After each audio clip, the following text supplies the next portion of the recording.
নমস্কার, আমি বিশ্বজিৎ মণ্ডল। অর্থ বিশ্লেষণের আড্ডার আরেকটি পর্ব নিয়ে হাজির হয়েছি। এটি দ্বিতীয় পর্ব অর্থ বিশ্লেষণের আড্ডার।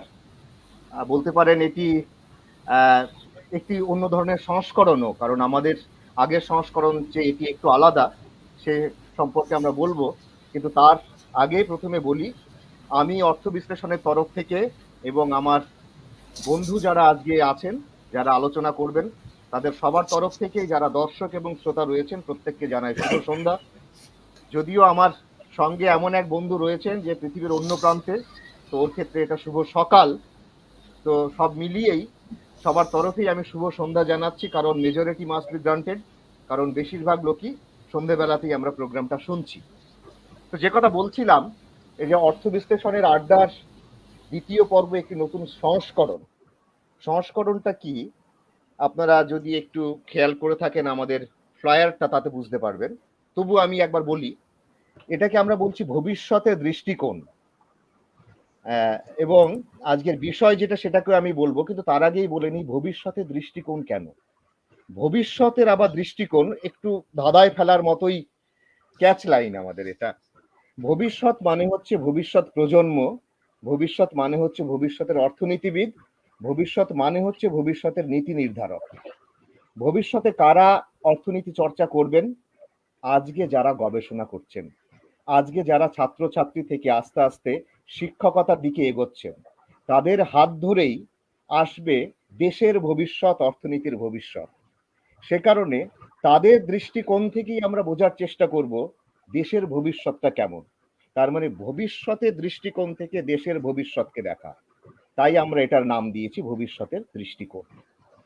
আমাদের আজকের আড্ডার বিষয়, ভারতীয় অর্থনীতি সাফল্যের উড়ান নাকি সম্ভাবনার বিনাশ। আপনারা একটু খেয়াল করলেই লক্ষ্য করবেন যেটা আগামীকাল 2021 সালের 15ই আগস্ট।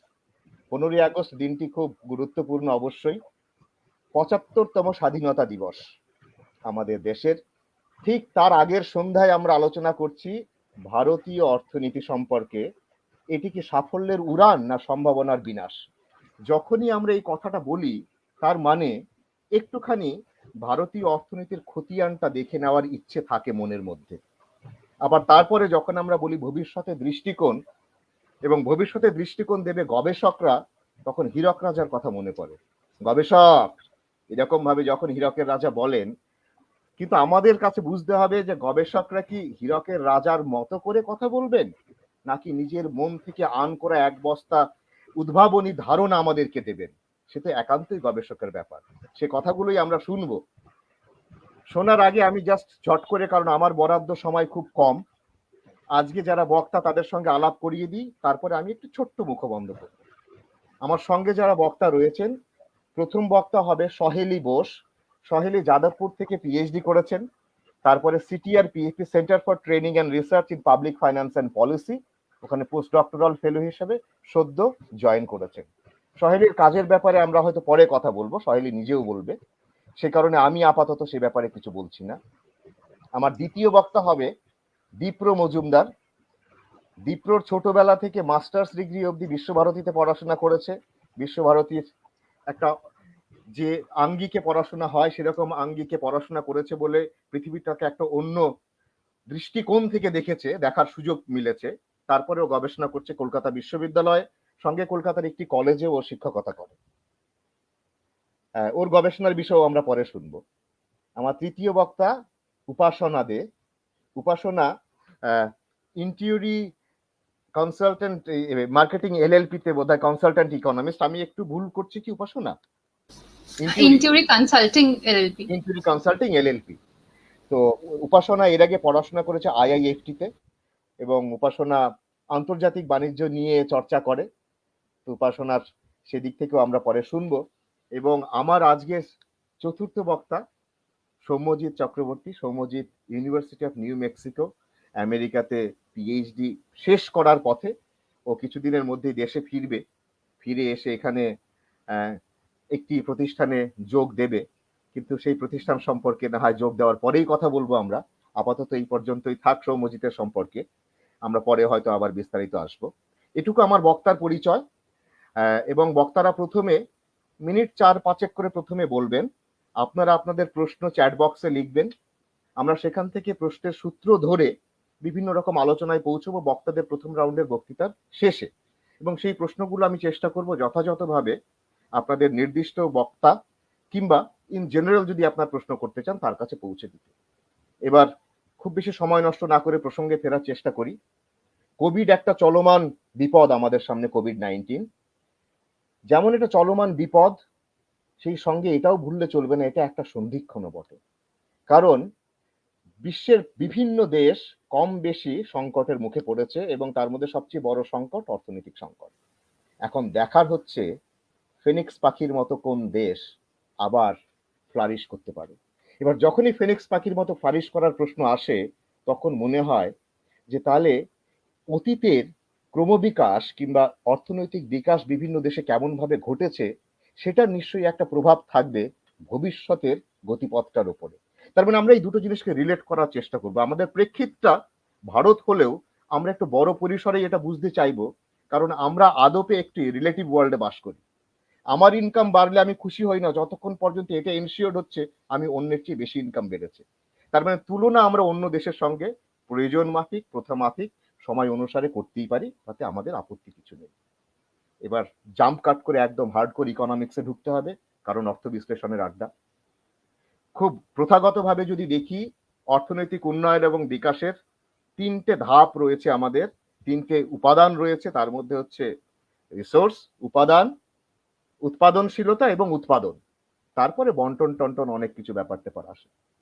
উপাদান অ্যাকচুয়ালি তেমন ভাবে দেখতে গেলে এটা ফিক্সড ফ্যাক্টর। যদি আমরা সেই বলি যে রিকার্ডিয়ান আইডিয়া, খাজনা যেমন ভাবে হয়, কৃত্রিম অকৃত্রিম অবিনশ্বর যে প্রোডাক্টিভ পাওয়ার রয়েছে ল্যান্ডের, সেদিক থেকে দেখতে গেলে যুদ্ধ টুদ্ধ না হলে পরে, খুব ক্ষতি টতি না হলে উপাদানের পরিমাণটা ফিক্সড। তো তাহলে উৎপাদনের পরিমাণ বাড়বে কিভাবে? উৎপাদনশীলতা বাড়িয়ে।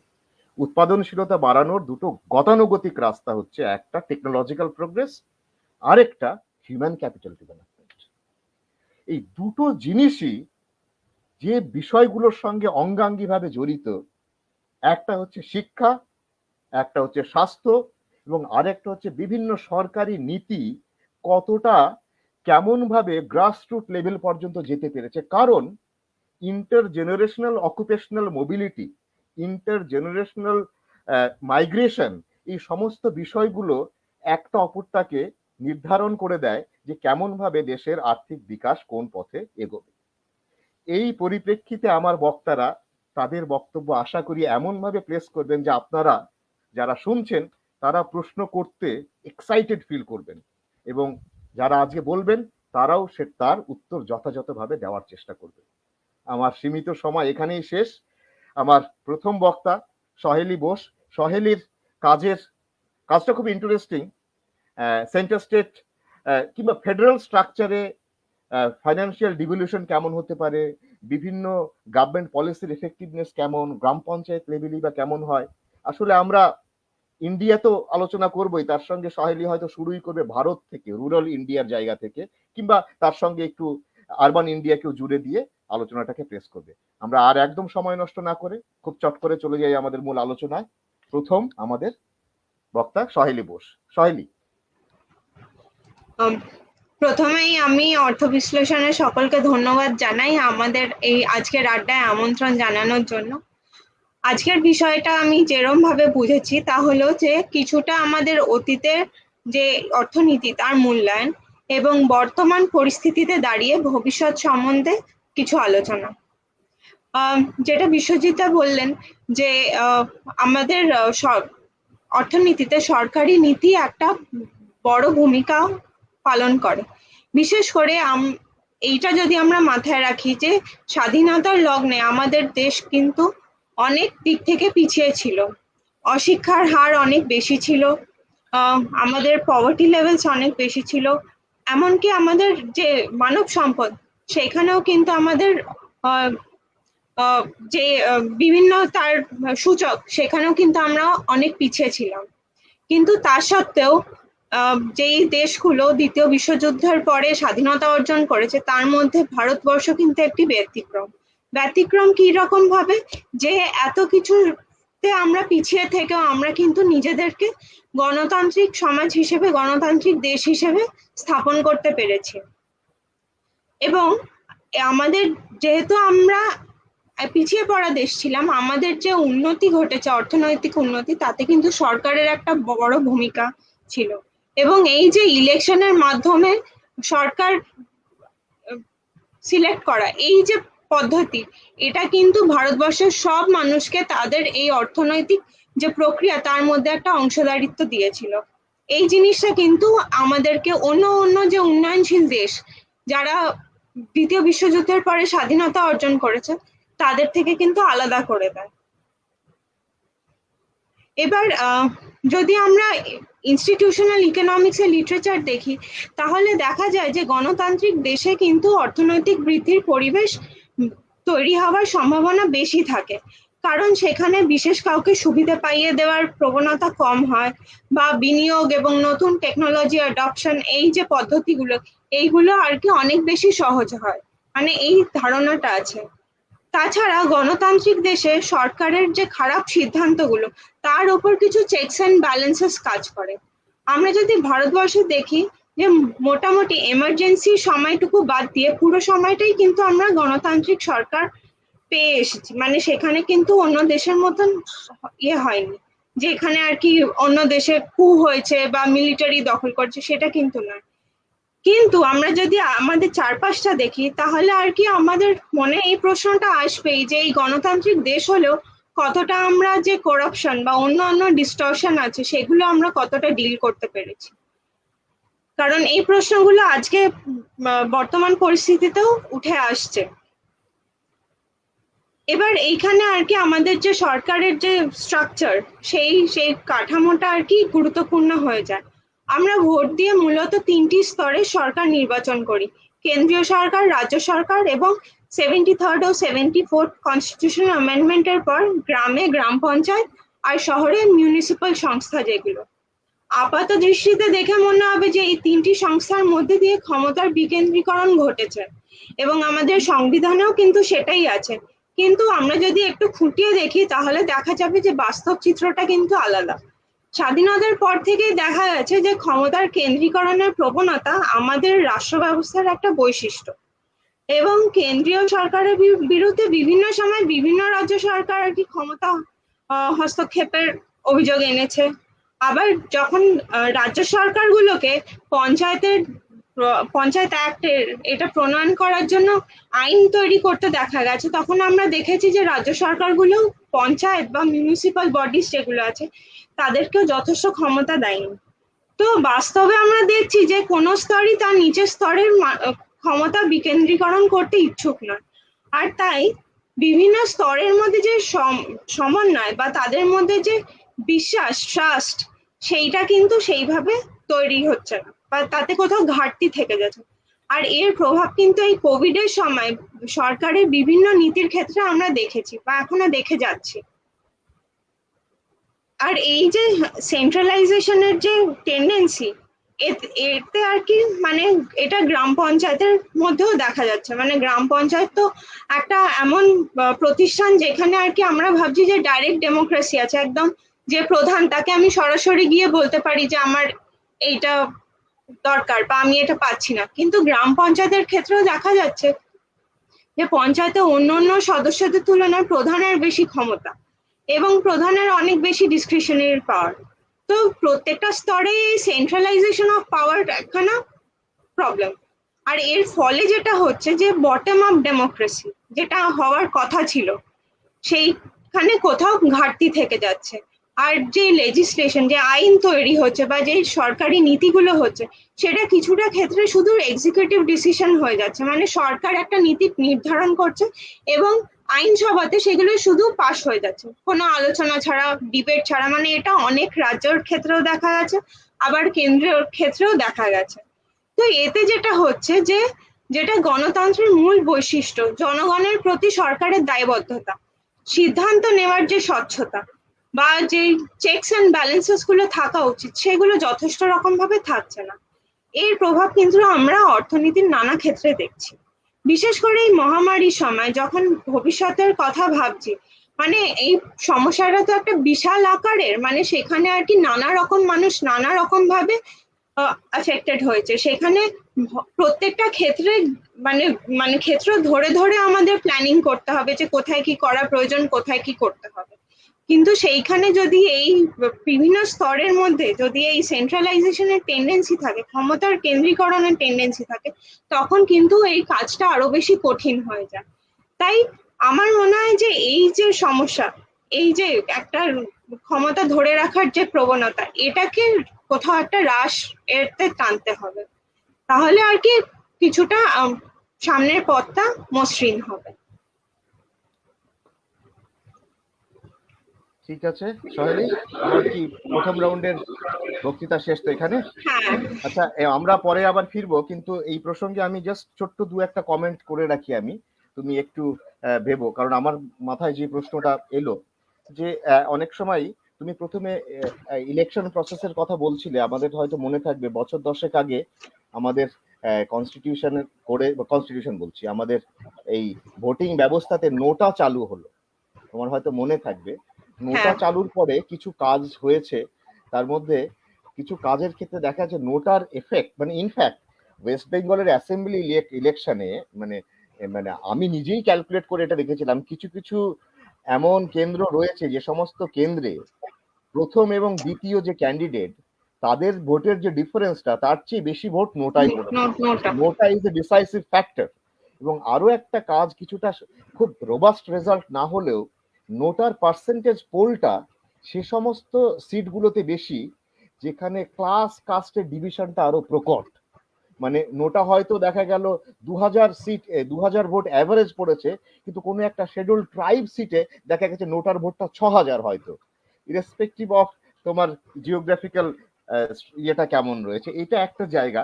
আর দ্বিতীয় আরেকটা কথা ছোট্ট করে আমি একটু বলে রাখি, যেটা আমার মনে হচ্ছে ডিসেন্ট্রালাইজেশনের জন্য যে পার্সেন্টেজ অফ লস, লিকেজ, এটা যে কমবেই, এটা কি গ্যারান্টি করা যায়? আমি কেন বলছি এটা, আমার মনে হচ্ছে ডিসেন্ট্রালাইজ সিস্টেম মানে বিভিন্ন সিঁড়ির বিভিন্ন স্তরে বিভিন্ন লোক বসে রয়েছে, এবার তারা সবাই যদি 1% করে নিতে চায়, তাহলে কিন্তু সব লোকগুলো মিলে 10% হয়ে গেল। এবার যদি পুরো সেন্ট্রালাইজ সিস্টেম হতো, তাহলে 2% দিতাম আমি। আবার at the same time exclusion error, inclusion error, এই সমস্যাগুলো এড়ানোর জন্য অনেক সময় 100% একটা এফেক্টিভনেস করার জন্য প্রোগ্রামগুলোকে ওগুলোকে টেক কেয়ার করেই দেওয়া হয়।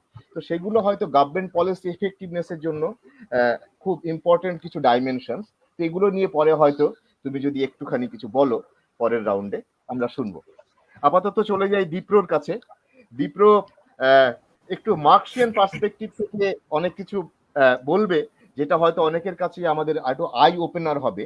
এবং সেই প্রসঙ্গত বলে রাখি, দীপ্র এবারই বলবে কিংবা পরেও হয়তো বলতে পারে, দীপ্র কিন্তু এমন একটা কাজের সঙ্গে যুক্ত যে কাজটা সমাজ অর্থনীতির একটা বড় অংশকে রিফ্লেক্ট করে। সেই কাজটা হচ্ছে থিয়েটার। থিয়েটার, দীপ্র নাটক লেখে, দীপ্র নাটক ডিরেক্ট করে, নিজে নাটক করে, এবং ওর আরো অনেক গুণ আছে। তো সেই ডাইমেনশন থেকেও হয়তো কিছু বুঝতে পারবে যে থিয়েটারের ইভলিউশনকে, যদি ইভলিউশনের দিক থেকে তাকিয়ে যদি সমাজ অর্থনীতির বিবর্তন কিংবা বিকাশ কিংবা অনুন্নয়নের কিছু প্রতিচ্ছবি যদি কখনো ওর চোখে পড়ে থাকে, সেখান থেকে বেরিয়ে আসার রাস্তাই বা কি, যদি দীপ্র সেখানটায় কিছু একটু টাচ করে যায়, তাহলে হয়তো ভালোই লাগবে শুনতে। দীপ্র। আচ্ছা, সকলকে নমস্কার। প্রথমেই অর্থ বিশ্লেষণের পুরো পরিবারকে ধন্যবাদ জানাই আমাকে এখানে বলবার সুযোগ দেওয়ার জন্য। বিশ্বজিৎদার কনটেক্সটে, কথার কনটেক্সটে আমি একটু একটা ছোট্ট করে বলে নিই। আমি এই রাউন্ডে থিয়েটারের মধ্যে ঢুকছি না। যদি পরে আপনি প্রশ্ন করেন বা অন্য কেউ কিছু বলেন, তাহলে সেই জায়গায় যেতে পারি, সেই জায়গায় ঢুকতে পারি।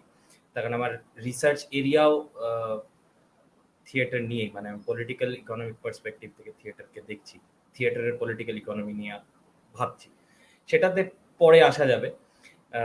যাই হোক, যেটুকু আমি বলবো ভেবেছি সেটা খুব দ্রুত শেষ করি, তখন আমার সময় খুব অল্প, খুব ডিটেলে যেতে পারবো না, একটু ওপরই বলবো।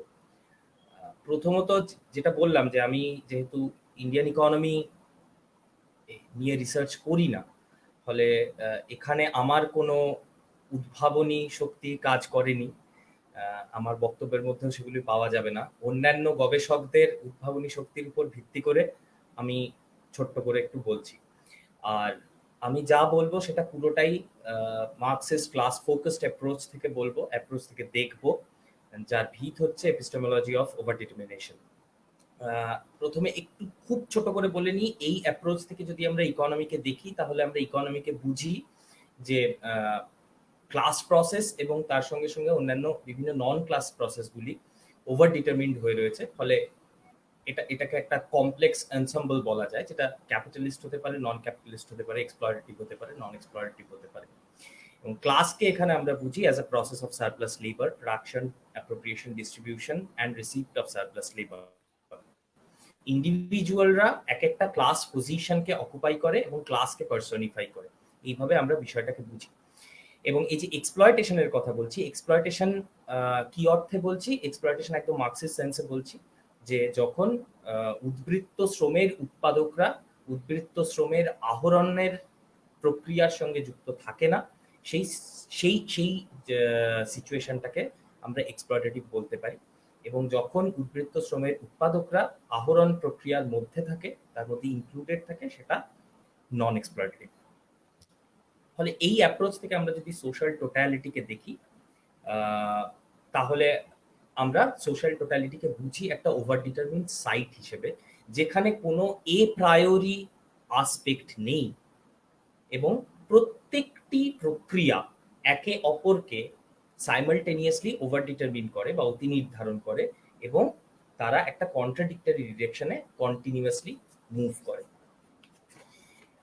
এবার একটু চলে আসি আমাদের, তখন সেটা আমি ইউজ করব, আমাদের কনভেনশনাল ডেভেলপমেন্ট থিওরি কি বলে সেটা একটু দেখে নিই। তখন এই দুটো জিনিসকেই আমরা ইউজ করব।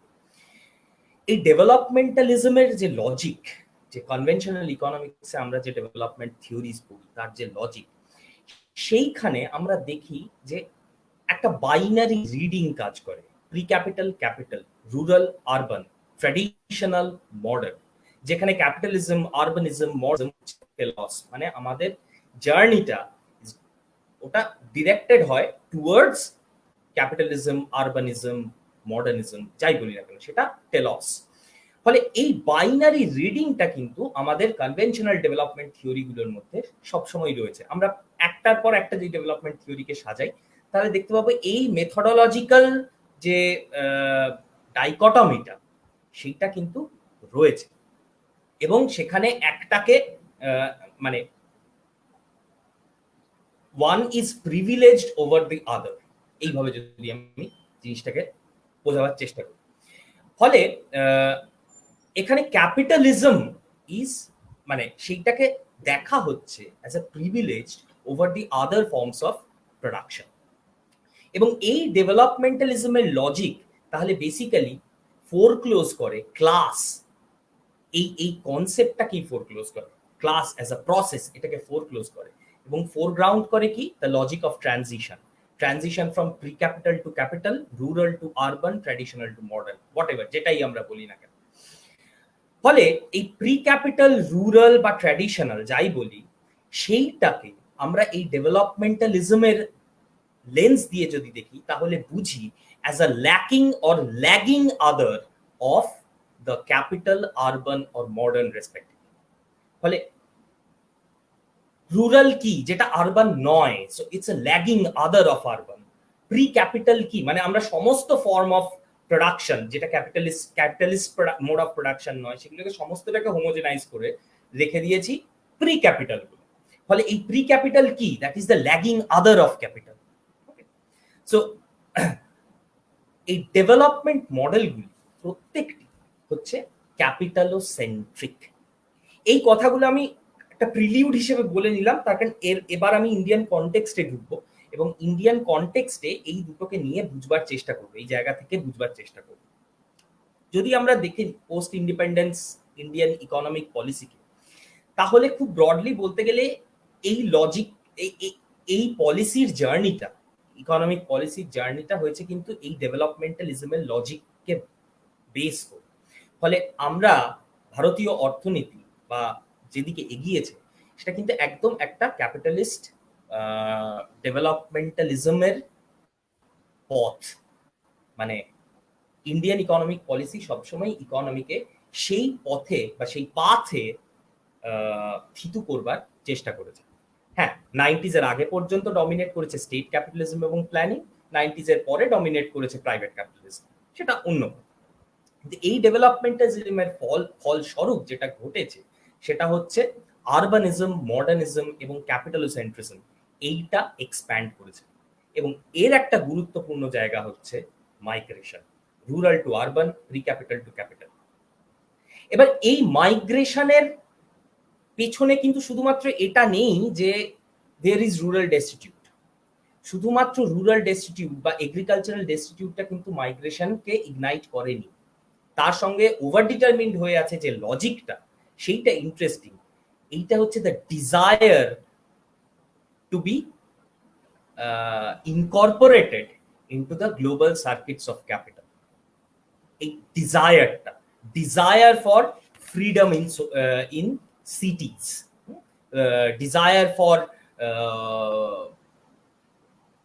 Better life, desire for better income, যেটাকে আমরা বলতে পারি একটা হেগেমনিক ইলিউশন অফ ক্যাপিটালিজম। এখন এই ইলিউশনটা ভাঙছে কিভাবে? এই ইলিউশনটাকে আমরা ভাঙতে দেখেছি খুব রিসেন্টলি ডিউরিং দ্য প্যান্ডেমিক। এই যে বিরাট একটা লকডাউন, 1.5 মাস 2 মাস ধরে যে লকডাউন চললো, কমপ্লিট লকডাউন, সেই লকডাউনে এর ঠিক উল্টো প্রসেসটা তৈরি হয়েছে, অর্থাৎ রিভার্স মাইগ্রেশন। এই মাইগ্রেন্ট ওয়ার্কাররা যারা প্রডিউসার অফ সারপ্লাস লেবার, তারা মাইগ্রেট করছে উল্টো দিকে, অর্থাৎ আরবান টু রুরাল, বা আমি যদি এইভাবে বলি from the circuits of global capital to the outside of the circuits of global capital. এবং অবশ্যই এই আউটসাইডটা, যেটা আমরা বললাম যে social totality is a complex ensemble of different class and non class processes, ফলে এই এনসেম্বলটার মধ্যে কিন্তু এই আউটসাইডটার মধ্যে কিন্তু আমার বিভিন্ন ক্লাস প্রসেস, বিভিন্ন মোড অফ প্রোডাকশন গুলি মিলেমিশে রয়েছে, ঠিক আছে? ফলে এই রিভার্স মাইগ্রেশনটা আমাদের কাছে খুব ইন্টারেস্টিং। তাহলে এই রিভার্স মাইগ্রেশনটা আমাদেরকে আসলে দেখাচ্ছে দুটো জিনিস। একটা হচ্ছে collapse of capitalism. Collapse of capitalism in what sense? যে প্রোডাকশন, ডিস্ট্রিবিউশন এবং কনজাম্পশনের যে চেইনটা, সেইটা পুরো ব্রেক করে যাচ্ছে, যে কারণে এই ওয়ার্কারদেরকে, এই মাইগ্রেন্ট ওয়ার্কারদেরকে সিটিগুলো আর হোস্ট করতে পারছে না, গ্লোবাল ক্যাপিটাল সার্কিট আর হোস্ট করতে পারছে না, যে কারণে তাদেরকে ফিরতে হচ্ছে ট্র্যাডিশন। এবং আরেকটা হচ্ছে collapse of this development logic, ডেভেলপমেন্টালিজমের লজিক।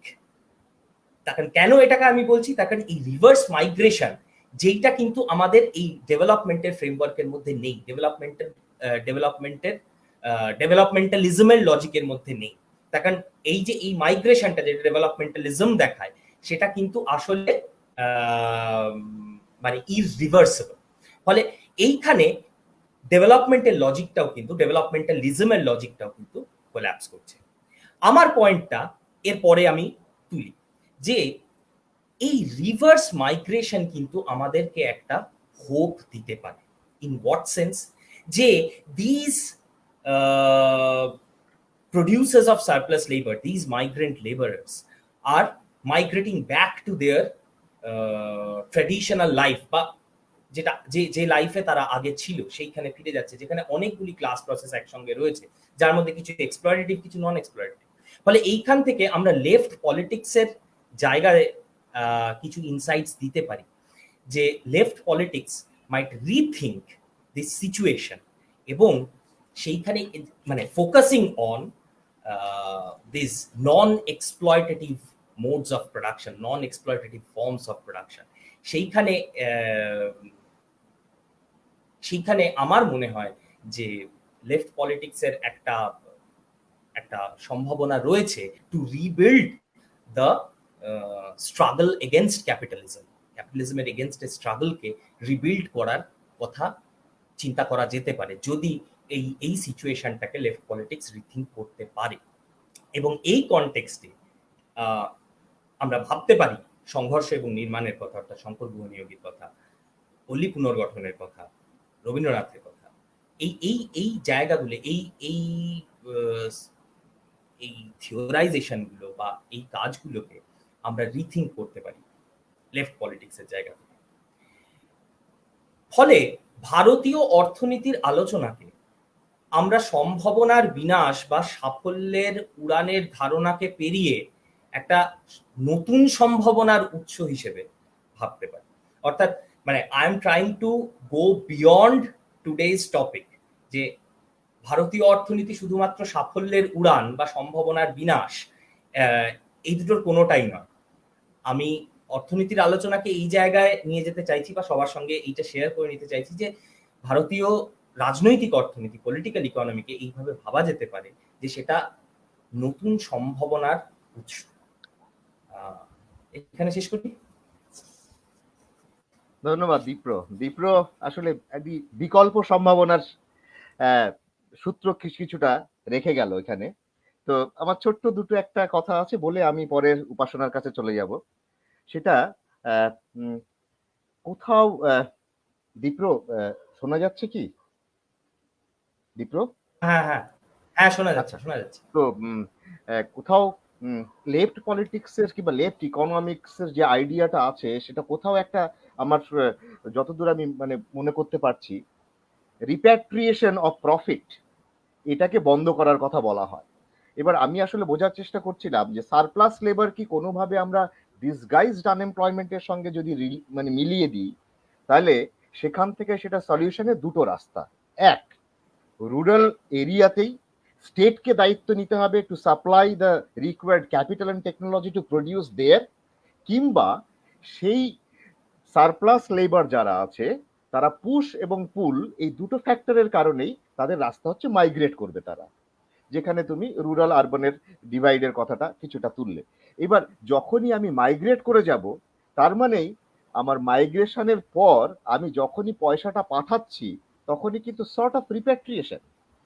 সেই রিপ্যাট্রিয়েশনটা যদি আমি বন্ধ করি, যদি আমি লেফট পলিটিক্স কিংবা ইকোনমিক্সের দিক থেকে ভাবি, তাহলে আমাকে স্টেটকে দায়িত্ব নিতে হবে তারা যেন প্রথমেই মাইগ্রেট না করে।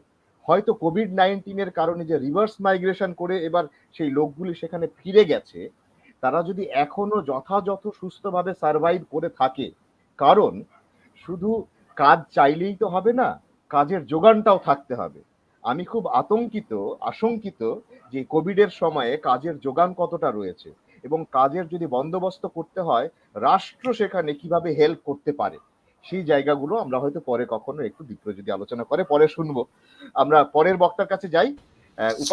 উপাসনা মূলত আন্তর্জাতিক বাণিজ্য নিয়ে কাজ করে।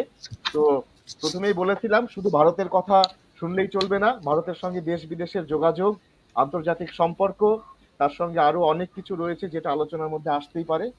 উপাসনার হাত ধরেই সেই আলোচনাটা আসবে, এটা আমার বিশ্বাস। উপাসনা। শুভ সন্ধ্যা সকলকে। আজ আমাদের আলোচনার যা বিষয়, তার ব্যাপারে আমি যা বক্তব্য রাখবো পুরোটাই ভারতের আন্তর্জাতিক বাণিজ্যকে কেন্দ্র করে। আমি শুরু করার আগেই কিছু স্ট্যাটিস্টিক্স বা নম্বর দিয়ে শুরু করি, যাতে আমি আমার বক্তব্যটাকে আরো স্পষ্টভাবে তুলে ধরতে পারি। আচ্ছা, তাহলে আমরা গত 2020-21 যে ফিনান্সিয়াল ইয়ার বা আর্থিক বছর আমরা পেরিয়ে এলাম, সেখানে দেখা গেছে যে ভারত খুব অবশ্যম্ভাবী ভাবেই ভারতের আমদানি এবং রপ্তানি দুটোই কমেছে। এবং মানে ইন্টারন্যাশনাল ট্রেডের ব্যাপারে আমরা কথা বললে ইম্পোর্ট এক্সপোর্ট নিয়ে তো বলবোই, তো সেক্ষেত্রে আমদানি এবং রপ্তানি দুটোই বেশ ভালো মতন কমেছে। কিন্তু দেখা গেছে যে ভারতের রপ্তানি প্রায় 13% কমেছে, যেখানে আমদানি কমেছে 25%, অর্থাৎ আমদানি রপ্তানির তুলনায় বেশ কিছুটা বেশি কমেছে। কিন্তু ভারতের বেশ কিছু বছর ধরেই ট্রেড ডেফিসিট বা বাণিজ্য ঘাটতি নিয়ে চলেছে। তো সেক্ষেত্রে হয়তো একটা প্রশ্ন আসতেই পারে যে যদি সত্যি আমদানি রপ্তানির তুলনায় বেশি কমে থাকে, তাহলে কেন ট্রেড ডেফিসিট? বা কোভিড এর ফলে বা এই অতিমারির ফলে কি সেই অবস্থার কোনো রকম উন্নতি হয়েছে? প্রথমেই বলে রাখি, আমি এখন আপাতত যা কথা বলছি সেটা পুরোটাই ভারতের দ্রব্য সামগ্রীর আমদানি রপ্তানি বা বাণিজ্যের ক্ষেত্রে, সেবা কার্যের ক্ষেত্রে আমরা আসবো। তো এই প্রশ্নের উত্তরটা যে সত্যি কি ভারতের কোনো অবস্থার উন্নতি হয়েছে কিনা, সেটা দেখতে গেলে হ্যাঁ কিছুটা হলেও ভারতের ট্রেড ডেফিসিট কমেছে এই কোভিড এর ফলে। কিন্তু আজকে ভারতের ট্রেড ডেফিসিট কিন্তু আজকের নয়, প্রায় 1990 সাল থেকে ভারত অন অ্যাভারেজ ট্রেড ডেফিসিটই মেনটেন করে চলেছে। আর সেই অবস্থার ট্রেড ডেফিসিট থেকে সারপ্লাসে চলে আসা তো কোনোভাবেই 2 বছরের প্যান্ডেমিকের ফলে সম্ভব নয়। কিন্তু হ্যাঁ সেই তুলনায় অবস্থার উন্নতি কিছুটা হয়েছে। আচ্ছা, এক্ষেত্রে আর একটা প্রশ্ন বেশ উল্লেখযোগ্য হয়ে ওঠে যে আমরা ট্রেড ডেফিসিট নিয়ে যখনই কথা বলছি, তখনই ডেফিসিট বা ঘাটতি এই কথাগুলো শুনলেই আমাদের হয়তো মনে একটা নেগেটিভ ইমপ্রেশন আসতে পারে, বা মনে হতে পারে যে কোনো রকমের অশনি সংকেত আনতে পারে যদি ভারত এত বছর ধরেই আমাদের ট্রেড ডেফিসিট চলে। ব্যাপারটা কি এতটাই সম্পর্কযুক্ত? মানে কোনোভাবে কি ভারতের ট্রেড ডেফিসিট ভারতের জিডিপি গ্রোথ রেটকে এফেক্ট করতে পারে বা বার্ষিক বৃদ্ধির হারকে কমিয়ে দিতে পারে? সেই প্রশ্নটা এখানে উল্লেখযোগ্য হয়ে ওঠে, এবং সেই প্রশ্নের উত্তরে দেখতে গেলে উত্তরটা কিন্তু অতটা মানে ট্রেড ডেফিসিট থাকা মানে জিডিপি গ্রোথ রেট কমে যাবে এতটা কিন্তু স্ট্রেট ফরওয়ার্ড নয়। কারণ দেখা গেছে যে বহু দেশ যারা বছরের পর বছর ট্রেড সারপ্লাস নিয়ে চলছে, তাদের জিডিপি গ্রোথ রেট কিন্তু বেশ মডারেট দেন সেই সকল দেশ যারা নাকি ট্রেড ডেফিসিট কাজ করছে। এক্ষেত্রে উল্লেখযোগ্য হয়ে ওঠে কিছু উদাহরণ, যেরকম ধরুন জাপান, জার্মানি, এরা কিন্তু বহু বছর ধরে ট্রেড সারপ্লাস আছে এদের, কিন্তু এদের জিডিপি গ্রোথ রেট ততটা নয়। যেরকম ধরুন ইউএসএ বহু বছর ধরে ট্রেড ডেফিসিট থাকা সত্ত্বেও তাদের জিডিপি গ্রোথ রেট কিন্তু এই সকল দেশের থেকে বেশি।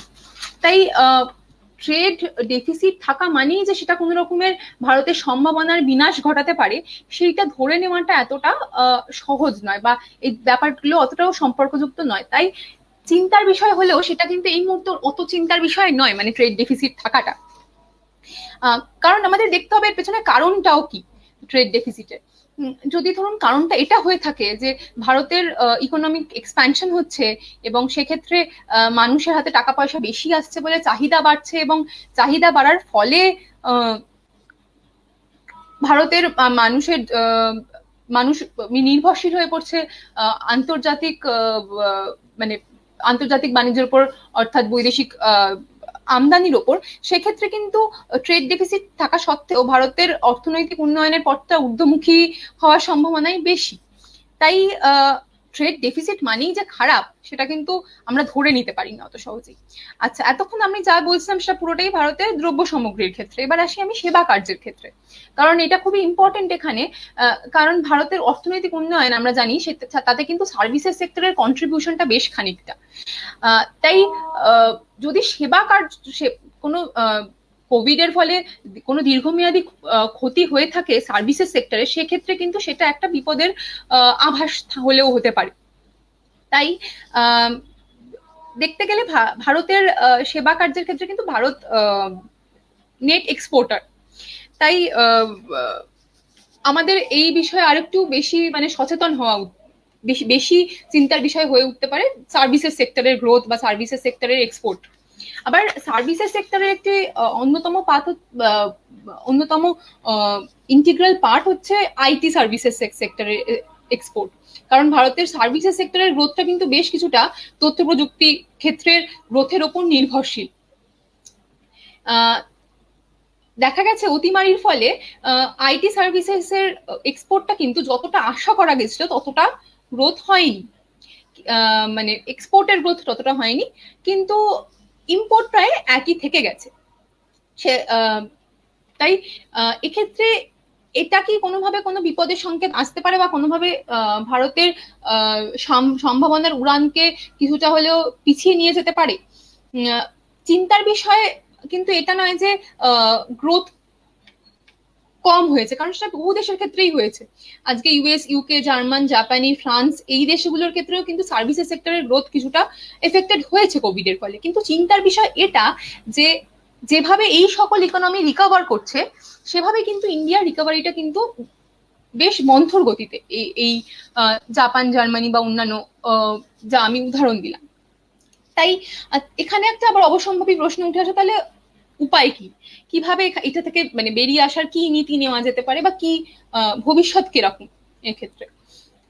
আমরা দেখেছি যে এই কোভিড এর ফলে সেই সকল সার্ভিসেসের এক্সপোর্ট বা এক্সপোর্ট কোনোভাবে ক্ষতিগ্রস্ত হয়নি যেগুলোর অনলাইন ডেলিভারি সম্ভব বা ভার্চুয়াল ট্রেড সম্ভব। তাই হয়তো আমাদের সার্ভিসেস সেক্টরের ফিউচারটা কিছুটা সেই সকল সার্ভিসের ওপর ডিপেন্ড করছে যেগুলো অনলাইন ডেলিভারির মাধ্যমে দেওয়া যেতে পারে সম্ভব, বা ভার্চুয়াল ট্রেডের মাধ্যমে ডেলিভারি সম্ভব। যেরকম ধরুন online consultancy, virtual health care, online education. তো হয়তো ভারতের কোনো ক্ষেত্রে এই রকম সময় সেই সকল দ্রব্য সামগ্রীর বাণিজ্যের ক্ষেত্রে কিছুটা বেশি মনোনিবেশ করা যেতে পারে, যাতে আর এই সেবা ক্ষেত্রে বা সার্ভিসেস সেক্টরের গ্রোথ বা এক্সপোর্ট, এটার সাফল্যের চাবিকাঠি কিন্তু এই সকল সেবা কার্যের গ্রোথের উপর কিছুটা হলে নির্ভরশীল। আমি আমার বক্তব্য এখানেই শেষ করব। ধন্যবাদ। থ্যাংক ইউ উপাসনা। এবার আমরা যাব আমার পরের বন্ধু সমজিতের কাছে। তার আগে আমি ছোট্ট করে একটু বলি, যেটা হচ্ছে এটা হয়তো সবারই ইয়ে থাকবে, মার্কেন্টালিজমের যে আইডিয়াটা ছিল যেখান থেকে সারপ্লাস জেনারেশন, ট্রেড সারপ্লাস হবে, ট্রেড সারপ্লাসটা কখনোই ডেফিসিটের কথা উপাসনা বলছিল, আমি ঠিক অন্য জায়গা থেকে যদি ট্রেড সারপ্লাসের কথা বলি, সেটা কখনোই long run it is not sustainable. কারণ ট্রেড সারপ্লাস যখন হবে সেটা অ্যাকচুয়ালি আমাদের সবার হাতে টাকার পরিমাণ বাড়ায়, টাকার পরিমাণ বাড়ালে পরে আমরা বেশি গুডস ডিমান্ড করি, গুডস অ্যান্ড সার্ভিসেস, তার দাম বাড়ে, এবং তার দাম বাড়লে তার ইমিডিয়েট ট্রেড এফেক্ট হচ্ছে এক্সপোর্ট কমে, ইম্পোর্ট বাড়ে।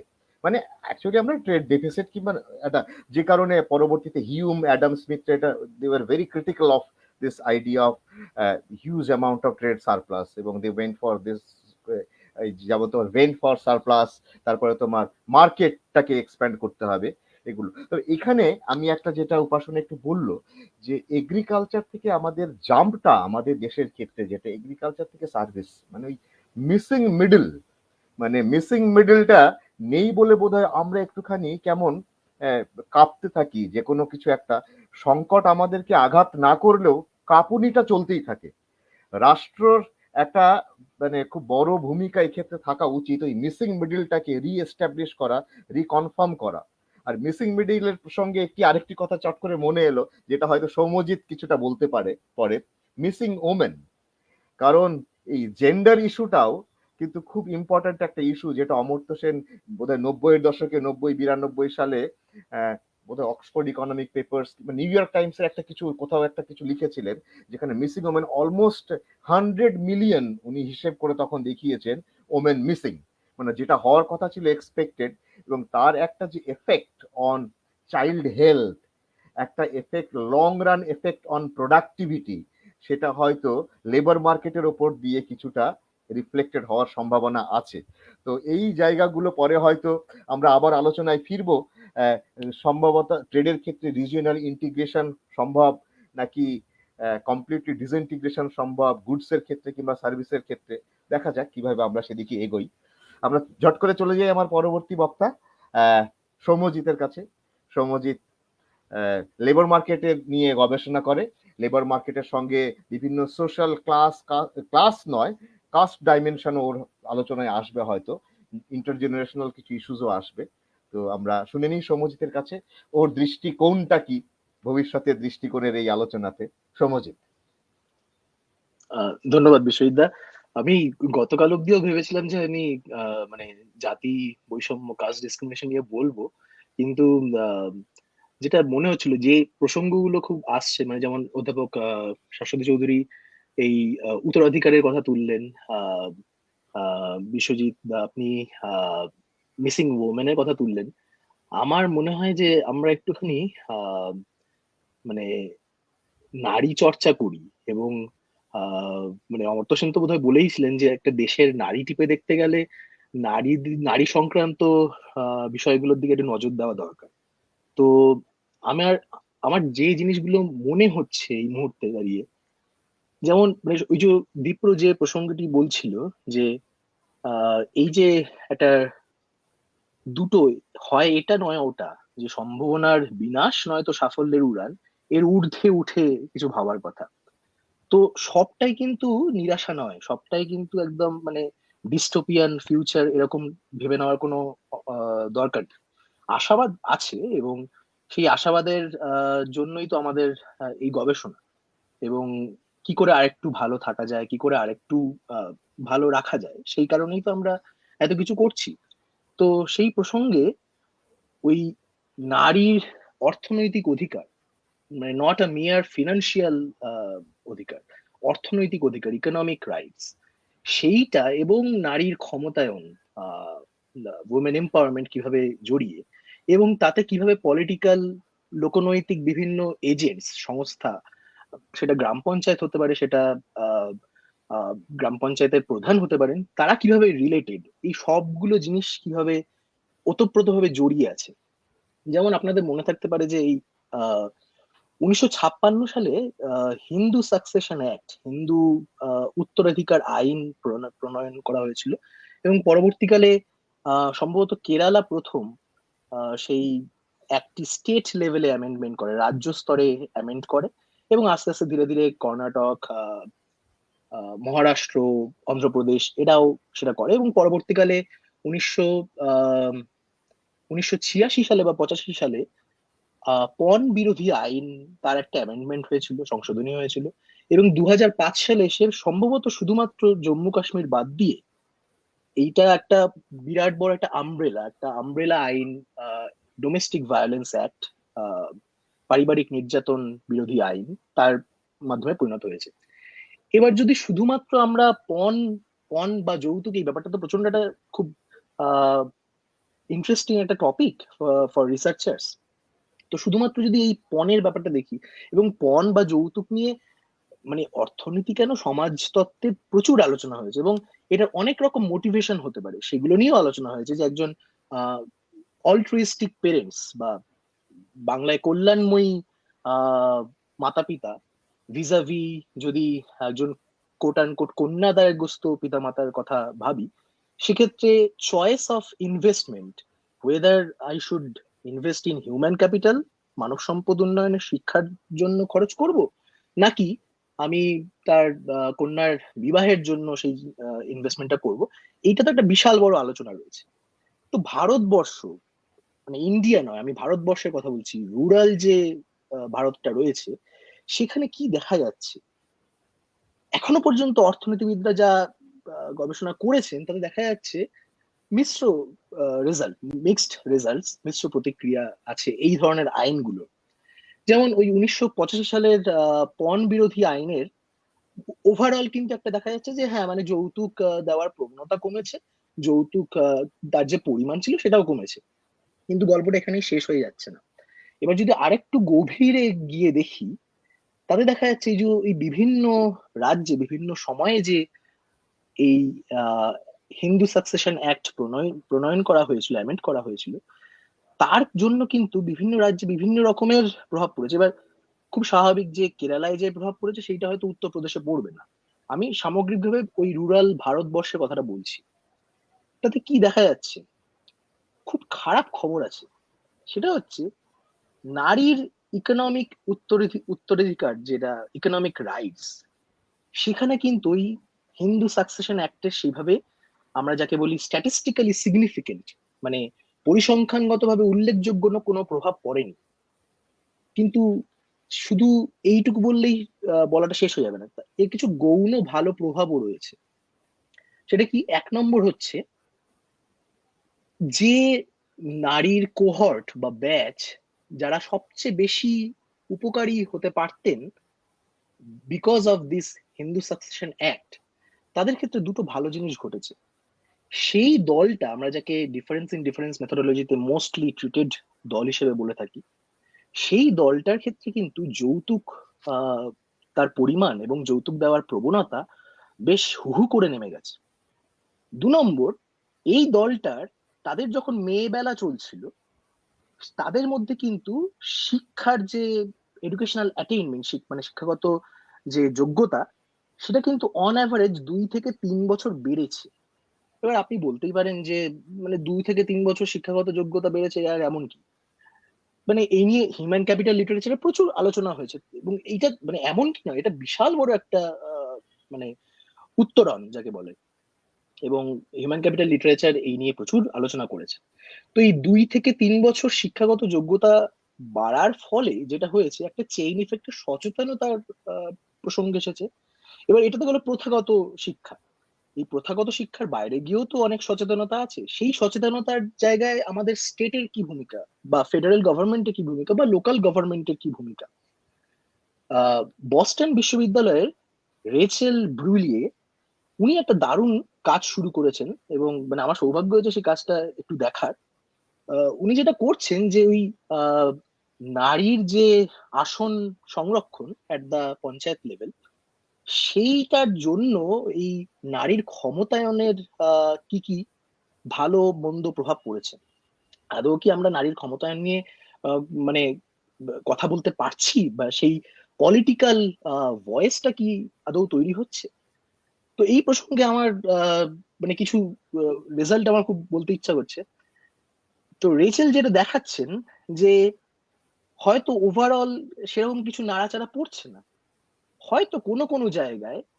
এবার আপনারা এখন বলতে পারেন যে ওই নারীর আসন সংরক্ষণ, এবার ওই অ্যামাজন প্রাইমের পঞ্চায়েত যে ওয়েব সিরিজটা আছে সেটার কথা বলতেই পারে, এবং আমি আমার নিজের অভিজ্ঞতা হয়েছে সেই জিনিস, যে গ্রাম্য বাংলায় গিয়ে সত্যি তো যে মানে নারীর সংরক্ষিত একটা আসন, সেখানে গিয়ে তার স্বামী পঞ্চায়েত প্রধানের ভূমিকা পালন করছেন, আহ, মানে অফ দ্য পেপার।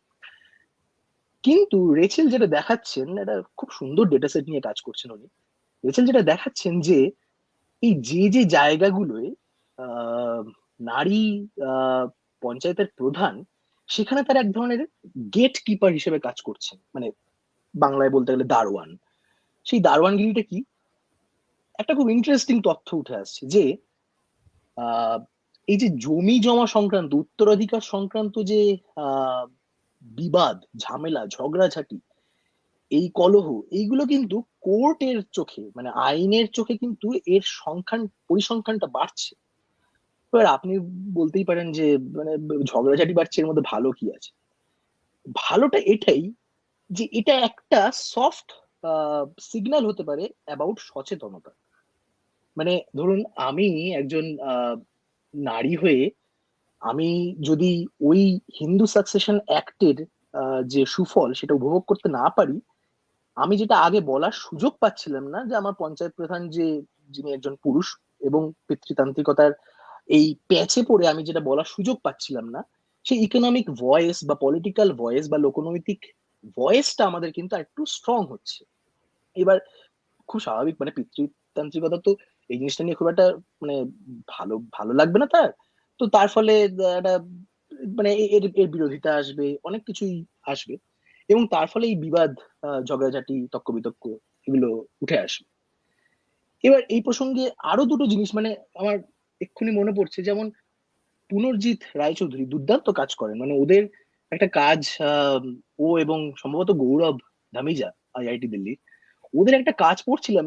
মানে ওরা হাইপার গেমি নিয়ে কথা বলছে, যে আস্তে আস্তে হাইপার গেমি মানে হচ্ছে ধরুন আমি আমার যা শিক্ষাগত যোগ্যতা বা আমার যা জাতিগত অবস্থান, জাতি তো বেসিক্যালি একটা আমাদের অ্যাসাইন্ড অ্যাট বার্থ একটা রোল, মানে আমরা তো কেউ ব্রাহ্মণ হয়ে জন্মাইনি, মানে ব্রাহ্মণ হয়ে জন্মালাম, মানে জন্মে আর কি করলাম, মানে তারপর যে ওই আহ, মানে সুযোগ সুবিধাগুলো, যে রসদ গুলো, সেইগুলোর ক্ষেত্রে আমাদের কি প্রভাব পড়লো, এবং মানুষে জন্মালাম কিন্তু আমাদের অ্যাসাইন করে দেওয়া হলো যে তুমি ভাই ব্রাহ্মণ, তুমি ভাই সাঁওতাল।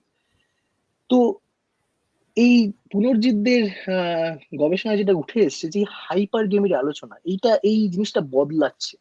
আগে কি হতো যে আহ, মানে ধরুন আমি যদি একজন নারী হই, সেই আমি আমার থেকে বেশি শিক্ষাগত যোগ্যতার একজন পুরুষকে বিবাহ করতে পছন্দ বোধ করি। সেটা শুধুমাত্র কোনো ফিনান্সিয়াল মোটিভেশন নেই, সেটা একটা ইকোনমিক এবং পলিটিক্যাল মোটিভেশনও আছে।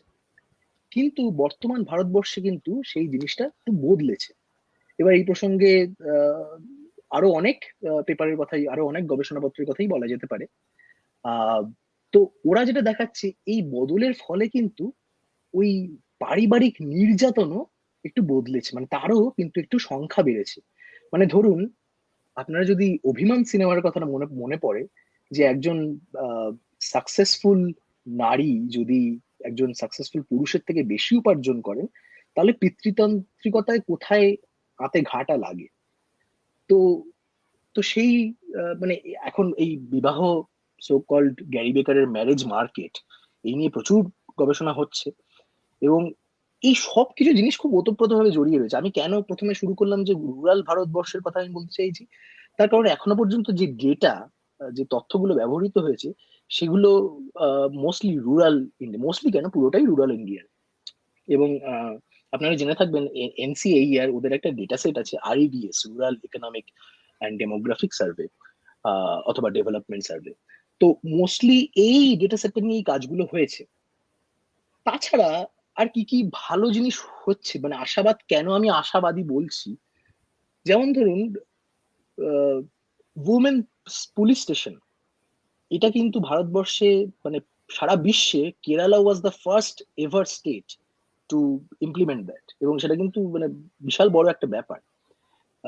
ইউনিভার্সিটি অফ কানেকটিকাটের নিশীথ প্রকাশ, ওদের একটা পেপার আছে, ওদের একটা গবেষণাপত্র আছে এই নিয়ে, যে এর ফলে এই 2005 থেকে 2013 সালের মধ্যে যে এই একটা বিশাল বিবর্তন ঘটেছে এই ওমেন পুলিশ স্টেশন সংক্রান্ত, সেইটার ফলে কি কি ওই নারী সংক্রান্ত আলোচনাগুলো, নারী সংক্রান্ত জিনিসগুলোতে আমরা যদি নজর রাখি, তাতে কি কি ঘটেছে।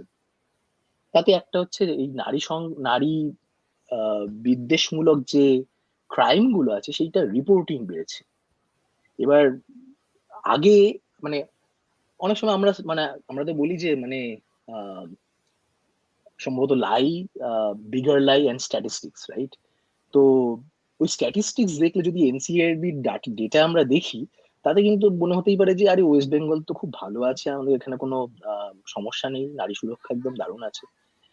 কিন্তু তার ঊর্ধ্বে গিয়ে যদি আমরা দেখি যে ওই কেন রিপোর্টেড হচ্ছে না, কারণ আমি বলার মতো মানুষ খুঁজে পাচ্ছি না। আমি যার কাছে গিয়ে স্বচ্ছন্দ বোধ করব যে এই এই জিনিসটা আমার সাথে ঘটেছে, সেই বলার যে মানুষটা, সেই মানুষটা কিন্তু সেই যে gatekeeper, the role of gatekeeper is very important.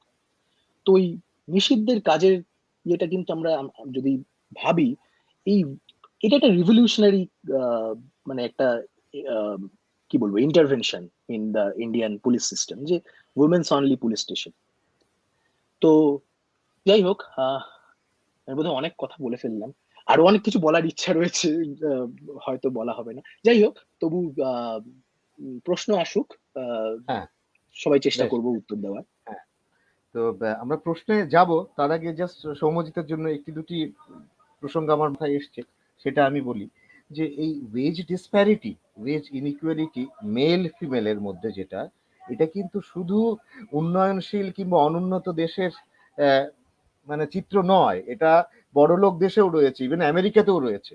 তার মানে কি ডেভেলপমেন্টের সঙ্গে এটার কোনো যোগ কি আদৌ আছে? ইকোনমিক ডেপ্রিভেশন, যে ডেপ্রিভেশন আমি বলছি জেন্ডারের দিক থেকে, কারণ নইলে আমেরিকার মতো এত একটা উন্নত দেশে সেখানেও প্রায় 27% মতো ওয়েজ ডিসপ্যারিটি দেখতে পাওয়া যায়।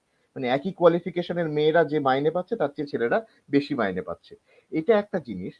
আরেকটা জিনিস আমার মাঝে মধ্যে মনে হয় যে আমাদের জাতিগত সংরক্ষণ নিয়ে যখন এতদিন বাদেও তীব্র বিতর্ক তৈরি হয়, এই নারী মহিলার সিট সংরক্ষণও কি আজকে থেকে 20 years 50 years down the line গিয়ে এ ধরনের আরেকটা বিতর্ক তৈরি করবে, যে নারীকে আমি মানে লিঙ্গ শত্রু হিসাবে ট্রিট করতে শুরু করবো না তো? এখন যেমন সুযোগ সুবিধে পাওয়া এক শ্রেণীর এক জাতির লোককে আমি শ্রেণী শত্রু হিসেবে ট্রিট করছি, তখন মনে হবে নারীকে দেখলেই আমার একটা তীব্র অসূয়া আমার মধ্যে তৈরি হবে কিনা। এটা আমি জানি না, এটা হয়তো সোশিওলজিস্ট যারা আছেন তারা আরো ভালো ব্যাখ্যা করতে পারবেন, তোমাদেরও যদি কিছু ওপিনিয়ন থাকে এই ব্যাপারে। আচ্ছা, এবার আমরা একে একে প্রশ্নে চলে যাই। চ্যাট বক্সে তোমরা হয়তো অনেকে দেখতে পাচ্ছ প্রশ্নগুলো কি আছে। দীপ্রকে ডাইরেক্ট করা অনেক প্রশ্ন রয়েছে, তো দীপ্র সেই প্রশ্নগুলো একে একে দেখো, আমরা ততক্ষণে একটু অন্য প্রশ্নগুলোকে সেরে নিই। তাহলে কারণ প্রশ্ন আমরা যে প্রশ্নগুলো এসছে আমরা সবগুলো প্রশ্নই উত্তর দেওয়ার চেষ্টা করব, কারণ আমি যা দেখেছি প্রত্যেকটি প্রশ্ন অত্যন্ত গুরুত্বপূর্ণ এবং পার্টিনেন্ট। এবং শুধু এটা নয় যে কোনো প্রশ্নে একজনকে উত্তর দিতে হবে তার কোনো মানে নেই, মানে কিছু প্রশ্ন এমন আছে যেটা হয়তো সৌম্যদ্বীপেরও খুব কাছাকাছি, আলোচনার কাছাকাছি যাবে। তো আমরা প্রথমেই বিবেকানন্দ মুখার্জি নোটা নিয়ে একটি প্রশ্ন করেছেন, সেটা দিয়ে শুরু করি আমরা। যে নোটা ভালো না খারাপ এই প্রজন্ম কিভাবে দেখে, এটা যে কেউ তোমরা দিতে পারো। দীপ্রকে আমি একটু সময় দিচ্ছি, কারণ দীপ্র যেহেতু 2-3টে বড় এবং একটু ভাবার মতো প্রশ্ন রয়েছে, দীপ্র একটু ভেবে নাও। আমরা বরং এই প্রশ্নটা অন্যদের কাছ থেকে একটু শুনে নিই। সহেলি, সৌম্যজিৎ, খুব দ্রুত যদি তোমাদের রেসপন্স একটু পাওয়া যায়। আপনি যেহেতু নোটা নিয়ে আমাকে আগে জিজ্ঞেস করেছেন, আমি বলি যে 2013 সালে নোটা ইন্ট্রোডিউস হয় সুপ্রিম কোর্টের একটা রায়তে, এবং সুপ্রিম কোর্টের রায় মানে সুপ্রিম কোর্টের এটা ধারণা ছিল যে যদি আর কি নোটা একটা অপশন থাকে, নান অফ দ্য অ্যাবভ, তাহলে হয়তো ভোটিং পার্সেন্টেজেস কিছুটা বাড়বে। কারণ নোটা যদি আমরা দেখি মানে এক ধরনের প্রোটেস্ট ভোট, মানে আমার কোনো ক্যান্ডিডেটকেই পছন্দ না, আমি আর কি এই ক্যান্ডিডেটদের বিরুদ্ধে ভোট দিচ্ছি। তো আগে যেটা দেখা গেছে মানে আগের তুলনায় এটা নিয়ে সন্দীপ চ্যাটার্জিতে একটা পেপার আছে, সেইখানে আর কি ওনারা এটা দেখেছেন যে মোটামুটি নোটার পরে আর কি 1-2% ভোট পার্সেন্টেজ বেড়েছে অন অ্যাভারেজ কনস্টিটুয়েন্সি গুলোতে। এবং এই মানে ভোট পার্সেন্টেজের যে বৃদ্ধি সেটা মোটামুটি নোটার যত ভোট কাস্ট হচ্ছে সেই পার্সেন্টেজের সমান। তো সেই ক্ষেত্রে দেখতে গেলে বলা যায় মানে সেই ক্ষেত্রে আর কি নোটাটা ভোটিং পার্টিসিপেশন বাড়ানোর ক্ষেত্রে একটা সিগনিফিক্যান্ট এফেক্ট ফেলেছে। আচ্ছা এবার সহেলি, সেটা আমি হ্যাঁ একটা কথা বলছি। আচ্ছা, কোনোভাবে আমার যেটা হচ্ছে সোমদীপদের কাজটা আমার যতদূর মনে পড়ে, ওরা দুটো ডেটা সেটকে মার্জ করেছিল। ইলেকশন হ্যাঁ কমিশনের ডেটার সঙ্গে সম্ভবত এনএসএস এর একটা ডেটা সেট না, তারপরে বোধহয় ওই পার্সেন্টেজটা পেয়েছিল। কয়েকটা এদিক ওদিক কাজে দেখেছিলাম যেটা নোটার যে এফেক্টটা পাওয়া যাচ্ছে on increase in turn out, যেটা সেটা খুব সিগনিফিকেন্ট হয়তো নয়।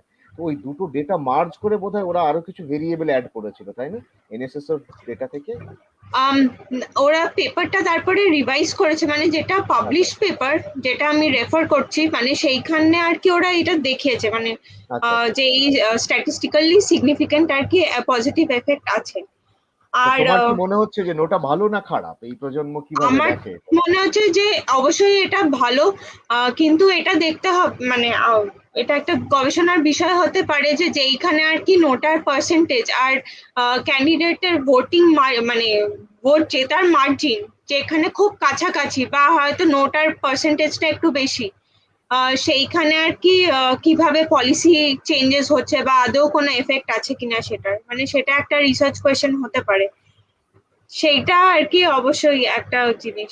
আর যেটা আপনি জিজ্ঞেস করছিলেন মানে যে যদি মানে প্রত্যেকটা স্তরে আর কি আমাদের একটা প্রজেক্টের জন্য মানে ওই টাকা কমতে কমতে একদম নিচের স্তরে যায়, তাহলে সেটা ভালো হলো কি খারাপ হলো, মানে সেইটা যদি আমি দেখি মানে প্রত্যেকটা জিনিস যে একদম লোকাল গভর্নমেন্টই করবে সেটা না, আবার প্রত্যেকটা জিনিস যে সেন্ট্রাল গভর্নমেন্টের করবে সেটাও না।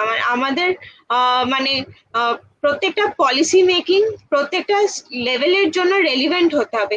যেইখানে দুটো জায়গার মধ্যে ইন্টার জুরিসডিকশনের ব্যাপার চলে আসছে, ধরুন একটা হাইওয়ে, হ্যাঁ, যেটা আর কি বিভিন্ন স্টেটের মধ্যে দিয়ে যাচ্ছে, সেইখানে আর কি সেন্ট্রাল অথরিটি যদি সেটা ইমপ্লিমেন্ট করে সেটা অনেক বেশি এফিসিয়েন্টলি করা যাবে।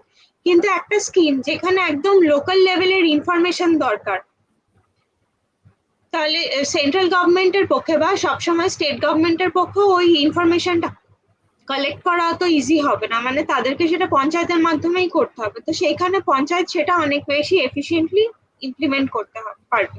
তো কিছু ক্ষেত্রে সেন্ট্রালাইজেশন দরকার এবং কিছু ক্ষেত্রে ডিসেন্ট্রালাইজেশন দরকার। এবার কোন জিনিসে সেন্ট্রালাইজেশন দরকার, মানে যে জিনিসে সেন্ট্রালাইজেশন দরকার সেখানে আর কি ডিসেন্ট্রালাইজড গভর্নমেন্ট এফেক্টিভ হবে না। তো এই যে কাজের ধরন দেখে ভাগ করে সেটাকে ডেলিগেট করা, এটা কিন্তু খুব গুরুত্বপূর্ণ, মানে সেইভাবে আর কি এই ইনএফিসিয়েন্সি গুলোকে কমানো সম্ভব। বেশ, আচ্ছা, আমরা পরে এই প্রশ্নটা থাক, আমরা এবার অন্য প্রশ্নে যাই। যে দুটো প্রশ্নকে আমি জুড়ে দিচ্ছি সৌম্যজিতের জন্য, এবং কিছুটা সেটা বিপ্রর সঙ্গেও আসতে পারে, কিন্তু আমার মনে হচ্ছে সৌম্যজিৎ একটু টাচ করেছে, সেক্ষেত্রে সৌম্যজিৎ বলুক। জয়ন্ত বাবু একটি প্রশ্ন করেছেন, রিভার্স মাইগ্রেশনের যে চয়েস আর compulsion or only temporary phase, এটার সঙ্গেই শাশ্বতী চৌধুরীর একটি প্রশ্ন রয়েছে। দেখো, returning migrants might have claims, যেটা ল্যান্ডের কথা তুমি বলছিলে, যে উত্তরাধিকার সূত্রে আমার যে জমির যে অধিকারটা রয়েছে সেটা গিয়ে দেখলাম আমার বাবা মানে কাকা কিংবা কাকাতো ভাইরা সব দখল করে রয়েছে, সেটা আবার প্রবলেম তৈরি করবে কিনা। সৌম্যজিৎ, কিছু যদি তোমার কিছু কমেন্টস থাকে।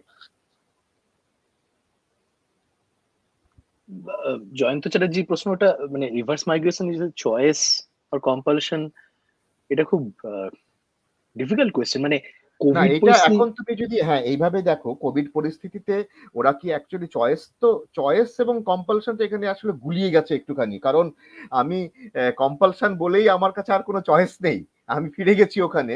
এবং এটা হ্যাঁ বেশিরভাগ ক্ষেত্রেই হয়তো টেম্পোরারি ফেজ, কারণ সুযোগ পেলেই তারা ফিরে আসবে, যদি না বিপ্রোর কথায় স্টেট কিছু প্রোভাইড করতে পারে to stay back in the rural system, যে আমি ক্যাপিটালিজমের। আমি শুধু এখানে একটা জিনিস অ্যাড করতে চাই, জাস্ট সরি অবশ্যই পিসেদা, অবশ্যই, তাকে একটু হ্যাঁ থামালাম। হ্যাঁ, অবশ্যই। মানে হুম, আমি জাস্ট একটা জিনিস এখানে অ্যাড করতে চাই। হ্যাঁ, তারা ফিরতেই পারে, তারা আবার তাদের পুরনো জবে, মানে আরবান এরিয়ায় ফিরতেই পারে, মাইগ্রেট করতেই পারে, কিন্তু now with a different experience, without perhaps without the illusion of, মানে যেটাকে আমি বলছি ইলিউশন অফ ডেভেলপমেন্টালিজম।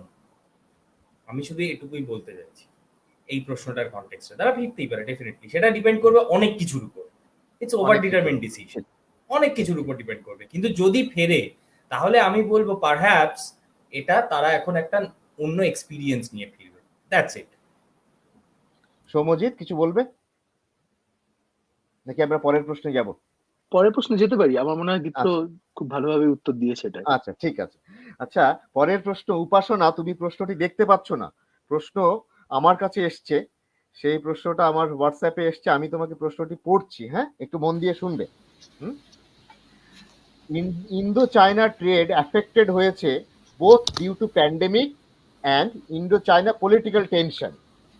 এর ফলে ইন্ডিয়া অনেকটাই অ্যাফেক্টেড হয়েছে, তার মানে inward looking policies in the form of protectionism Indian ইকোনমিকে অ্যাডভার্সলি অ্যাফেক্ট হচ্ছে না? এটা প্রশ্ন। এর থেকে কি মনে হচ্ছে না যে India should open up more even during the pandemic? তারপরে আরেকটি প্রশ্ন, ভার্চুয়াল ট্রেডের ক্ষেত্রে ইন্ডিয়ার আরো ফোকাস করা উচিত নাকি ডিউরিং প্যান্ডেমিক? এই প্রশ্নটি করেছেন প্রফেসর কৌশিক গুপ্ত, ক্যালকাটা ইউনিভার্সিটি। তো ওনার ফেসবুক অ্যাকাউন্ট নেই বলে উনি হোয়াটসঅ্যাপে আমাকে লিখে পাঠিয়েছেন প্রশ্নটি। উপাসনা, শুনতে পেয়েছো প্রশ্নটি? হ্যাঁ হ্যাঁ হ্যাঁ। এবার যদি একটু ভার্চুয়াল ট্রেডের প্রসঙ্গে আমি যেটা বললাম, যে অবশ্যই এই মুহূর্তে ভার্চুয়াল ট্রেডটা একটা বেশ ইম্পর্টেন্ট রোল প্লে করছে ভারতের ইন্টারন্যাশনাল ট্রেডের গ্রোথের ব্যাপারে। তো সেই ব্যাপারে আমি একবারেই সহমত যে ভার্চুয়াল ট্রেডের দিকে ভারতের এই মুহূর্তে মনোসংযোগ বেশি করা দরকার।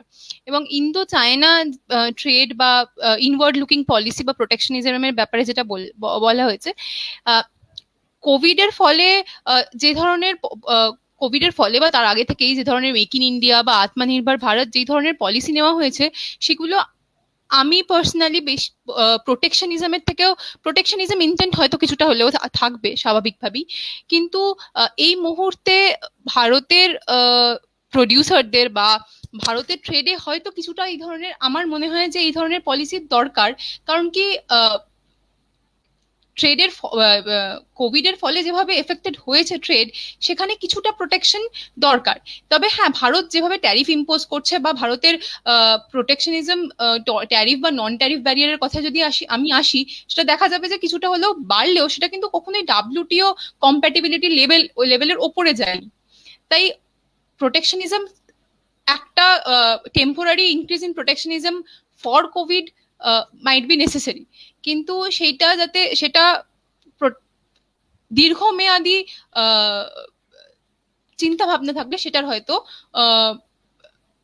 সে মানে তার শর্ট টার্ম ব্যাপার দিকেই সীমাবদ্ধ থাকা উচিত যেভাবে ইকোনমি রিভাইভ করছে সেভাবে আবার ট্যারিফ কমিয়ে বা আরো পলিসি চেঞ্জেস এনে সেভাবে প্রোটেকশনিজমটা আবার আপাতত একটা ওই হ্যাঁ প্যারাসিটামল দেওয়ার মতো একটা ওষুধ হতে হ্যাঁ পারে, কিন্তু কম্পারেটিভ কস্ট অ্যাডভান্টেজের এগেনস্টে যাচ্ছে, ডিভিশন অফ লেবারের একদমই। এগেনস্টে যাচ্ছে। হুম। ভবিষ্যতে আমাদেরকে ট্রেডের দিকে যেতে হবে, ওই ঘর গুছিয়ে তারপরে খেলতে নামাই ভালো।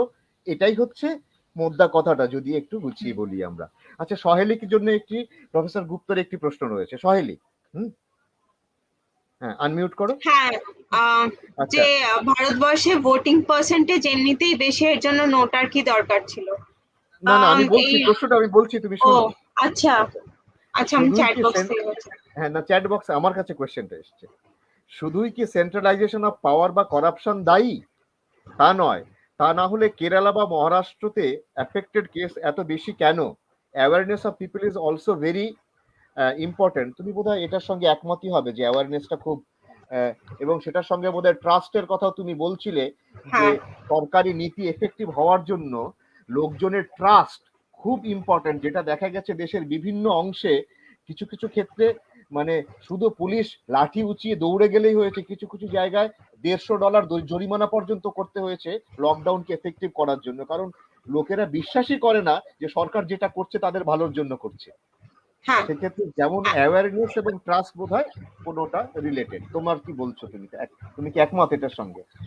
হ্যাঁ, একেবারেই। মানে আমার যেটা এখানে মনে হয়েছে যে আম, এই অ্যাওয়ারনেস তৈরি করার চেষ্টাটা অনেক বেশি আর কি ওপর থেকে হয়েছে, মানে সেন্ট্রাল গভর্নমেন্ট বা স্টেট গভর্নমেন্ট করার চেষ্টা করেছে। কিন্তু এইখানে যদি লোকাল বডিজ যেগুলো আছে গ্রাম পঞ্চায়েত স্তরে, যেখানে মানুষ মানে আমার যারা রাজনৈতিক নেতা আছে তাদের আমি যত বেশি বিশ্বাস করব, তার চেয়ে আমি আমার গ্রামে যার সাথে রোজ দেখা হচ্ছে তার কথা আমি বেশি বিশ্বাস করব।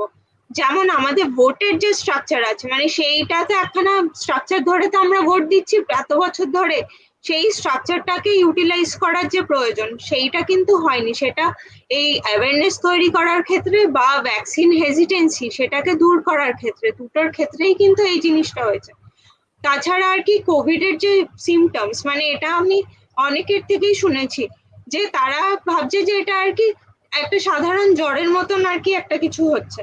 তো কিন্তু সেইখানে যে মানে লোকাল লেভেলে গিয়ে, মানে প্রত্যেক বাড়ি বাড়িতে গিয়ে যেরকম পোলিওর টিকা দেওয়া হয়েছে, মানে সেই যে সিস্টেম, এটা তো অলরেডি একটা এক্সিস্টিং সিস্টেম আছে।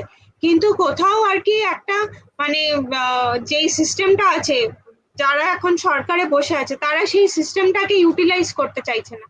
তো এতে মানুষের মনে আর কি কিছু প্রশ্ন আসছে যে হঠাৎ একটা ওপর থেকে চাপিয়ে দেওয়া একটা নিয়ম, সেটা কেন? সেইখানে সেটাও কিন্তু অ্যাড্রেস সেইভাবে সরকার করতে হয়তো সফল হয়নি অতটা। তো যার জন্য মানে একটা তো অবশ্যই লোকেদের অ্যাওয়ারনেস এর সমস্যা, ট্রাস্টের সমস্যা, বিভিন্ন যে সরকারের যে বিভিন্ন সংস্থা আছে তাদের মধ্যে কোঅর্ডিনেশনের অভাব, সেই সবকিছু মিলিয়ে এই জিনিসটা দেখা গেছে। আর কেরালা আর মহারাষ্ট্রের ক্ষেত্রে যেটা আমার ব্যক্তিগতভাবে মনে হয় যে ওখানে টেস্টিংও অনেক বেশি, মানে সংখ্যাটা দুটো কারণে বেশি হতে পারে। একটা হলো যে সত্যি সত্যি অনেক লোক আর কি মানে এফেক্টেড হচ্ছে এবং তাদেরকে আর কি সরকার খুব এফিশিয়েন্টলি টেস্টিং আর ট্রেসিং করতে পারছে। আর একটা ক্ষেত্রে হতে পারে যে মানে সেখানে আর কি সরকার কোনো রকম ভাবে নিয়ন্ত্রণ করার চেষ্টা করছে না এবং হু হু করে বাড়ছে। কিন্তু সেইখানে কিন্তু আমরা এই সংখ্যাগুলো এত বেশি বেশি সংখ্যায় পেতাম না।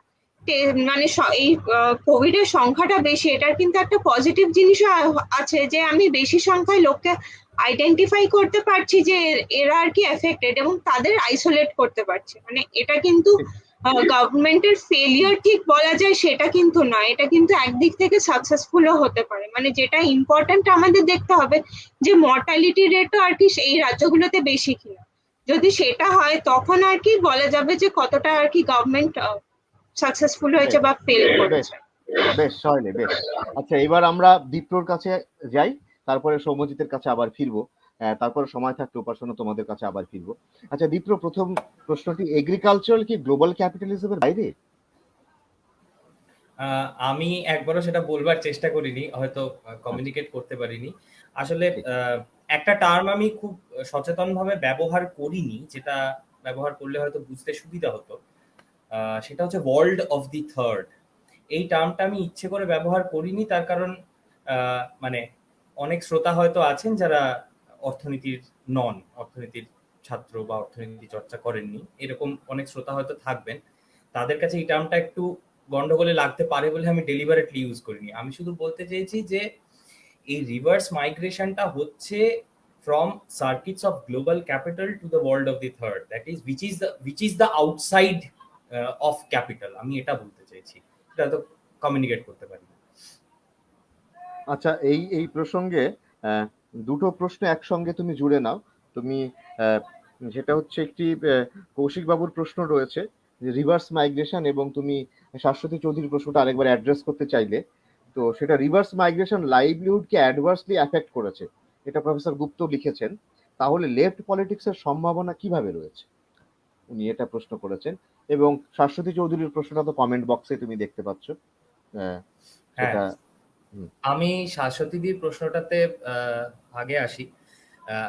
আমি অ্যাকচুয়ালি এই জায়গাটা মানে আমি আমার বক্তব্যের মধ্যে রাখতে পারিনি। হ্যাঁ, এই যে এদের যে ল্যান্ড ক্লেমটা আছে, এইখানে একটা মোড অফ প্রোডাকশন তৈরি হতে পারে এই ল্যান্ডটাকে ইউজ করে, উইচ ইজ নন এক্সপ্লয়েটিভ। ফলে এই যে তাদের ল্যান্ড ক্লেম এবং ফিরে গিয়ে ল্যান্ড ইউজ, এটার সঙ্গে ডেফিনেটলি একটা রিলেশন আছে পোস্ট ক্যাপিটালিস্ট প্র্যাকটিসের, যে এইখান থেকে একটা নন এক্সপ্লয়েটিভ মোড অফ প্রোডাকশন জেনারেটেড হতে পারে। ফলে মানে এটা খুব অ্যাডভান্টেজাস একটা জায়গা লেফট পলিটিক্সের ক্ষেত্রে। আর কৌশিক স্যারের প্রশ্নটা আরেকবার প্লিজ বলবেন বিশ্বজিৎ দা। হ্যাঁ, উনি বলছেন রিভার্স মাইগ্রেশন লাইভলিহুডকে অ্যাডভার্সলি অ্যাফেক্ট করেছে, তাই যদি হয় তাহলে লেফট পলিটিক্সের সম্ভাবনা কোথায়, আর যদি লাইভলিহুডকে নেগেটিভলি অ্যাফেক্ট করে থাকে? লাইভলিহুডকে নেগেটিভলি অ্যাফেক্ট করেছে ইন হোয়াট সেন্স? সেটা তো যেটা মানে আমার ধারণা, রিভার্স মাইগ্রেশন হওয়ার ফলে যেটা আমরা অনেক সময় বুঝতে পারি, মনে করো গ্রামে 10 কেজি চাল রয়েছে, এবার 10 জন লোকে খেত, এবার রিভার্স মাইগ্রেশন হওয়ার ফলে সেই সংখ্যাটা লোকে ফিরে এলো, ফিরে আসার জন্য দুটো এফেক্ট হলো, এক, ডাল কেনার পয়সাটা থাকলো না, দুই, ওই 10 কেজি চালের ওপরই 15 জন লোক খেতে শুরু করলো। যদি এটা দেখি তার মানে 10 কেজি চালের উপর যদি 15 জন খেতে শুরু করে, তাহলে আগে 1 কিলো করে পেত, এখন তার থেকে কম পাচ্ছে। আমরা এইটা গ্যারান্টি দিয়ে বলতে পারি না, আমি একটু বলি, আমি এটা গ্যারান্টি দিয়ে বলতে পারি না যে যখন তারা আরবান এরিয়ায় ছিল তখন তার থেকে বেশি চাল খেত কি তার থেকেও কম চাল খেত, সেটা বলতে পারি না। এবং আরবান এরিয়ায় যখন তারা ছিল তখন তাদের ডাল কেনার পয়সা ছিল কিনা এই বিষয়টা নিয়েও আমরা বলতে পারি না। ফলে আমার মনে হয় আউটরাইট এটা বলা যায় না যে রিভার্স মাইগ্রেশনের জন্য লাইভলিহুড অ্যাডভার্সলি এফেক্টেড হয়েছে, এটা বোধহয় একটা রিডাকশন হয়ে যাবে। ঠিক আছে, এবার তুমি প্রফেসর মার্জিতের প্রশ্ন আছে, একটুখানি দেখো। হ্যাঁ, ওটা আমি দেখেছি, ওটা খুব পার্টিনেন্ট এবং খুব জটিল একটা প্রশ্ন। স্যার আছেন এখানে, তুমি যতটুকু পারো সেটা একটু বলো, উনি শুনছেন, পরে উনি তুমি ওনার সঙ্গে কথা বলতে পারবে, অসুবিধা নেই। হ্যাঁ নিশ্চয়ই, আমি খুব ছোট করে বলি। যেটা ওনার প্রথম ইয়েটা ছিল যে people's interest in left politics, আমার মনে হয় না যে শুধু পোস্ট ইন্ডিপেন্ডেন্স ইকোনমিক প্রসপ্যারিটির জন্য ইন্টারেস্টটা কমেছে। আমার ধারণা এর পিছনে অনেকগুলি কারণ আছে, মানে সেইগুলি নিয়ে একটা সেশন করা যেতে পারে যেটাতে এটা নিয়ে ডিটেইলড আলোচনা হবে, কি কি কারণ থাকতে পারে যে লেফট পলিটিক্স থেকে কেন ইন্টারেস্ট চলে গেছে, সেটা নিয়ে একটা ডিটেইলড আলোচনা করা যেতে পারে। কিন্তু তার পিছনে অনেকগুলো কারণ আছে, তার মধ্যে সরকারি নীতি আছে, হ্যাঁ খানিকটা ইকোনমিক প্রসপেরিটিও আছে, এগুলি সমস্তটাই মিলে রয়েছে। তার কারণ আমরা তারপরেই যেটা স্যার যেটা বলেছেন আর কি, যে হ্যাঁ সেটাও তো সত্যি যে লেফট পলিটিক্স তো কিছু কিছু জায়গায় যথেষ্ট ইয়ে করে উঠে এসেছে, যথেষ্ট ফোরফ্রন্টে উঠে এসেছে, সেটাও তো সত্যি। ফলে পুরোপুরি ইন্টারেস্ট কমে গেছে এমনটাও হয়তো নয়। অন্যরা কেউ প্লিজ রিঅ্যাক্ট করুন এটাতে, এটা মানে এটা নিয়ে একটা আলোচনা হতে পারে মানে সমজিৎ কিছু বলবে নাকি আমরা এই এই এই বিষয়টা নিয়ে আমরা পরের ভবিষ্যতে দৃষ্টিকোণে কখনো আবার দৃষ্টি ফেরাবো? আপাতত থাক, বরং দীপ্র তুমি স্যারের সঙ্গে আলাদাভাবে কথা বলো, তোমার নিজের আন্ডারস্ট্যান্ডিং এর অনেক অনেক মানে কোণ খুলবে নিশ্চয়ই। আচ্ছা, এবার সমজিৎ তুমি দুটো প্রশ্ন চট করে দেখো, প্রফেসর মার্জিতের একটি প্রশ্ন আছে এবং কিছুটা এই ধরনেরই প্রশ্ন, সেটা আমি ওই জন্য পড়ে দিচ্ছি, এটা প্রফেসর গুপ্তর প্রশ্ন। তুমি এই প্রশ্নটা শুনে নাও আগে, দেখো দুটোকে বোধহয় কানেক্ট করতে পারবে।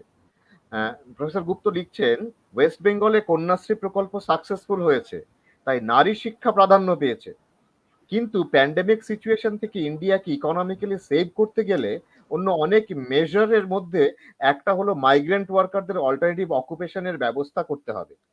এই জন্য special training of human resources for getting job in rural non farm sector এর ওপর ফোকাস করতে হবে। কি ওপিনিয়ন তোমার? হয়তো ভোকেশনাল ট্রেনিং এর একটা গুরুত্ব আসতে পারে।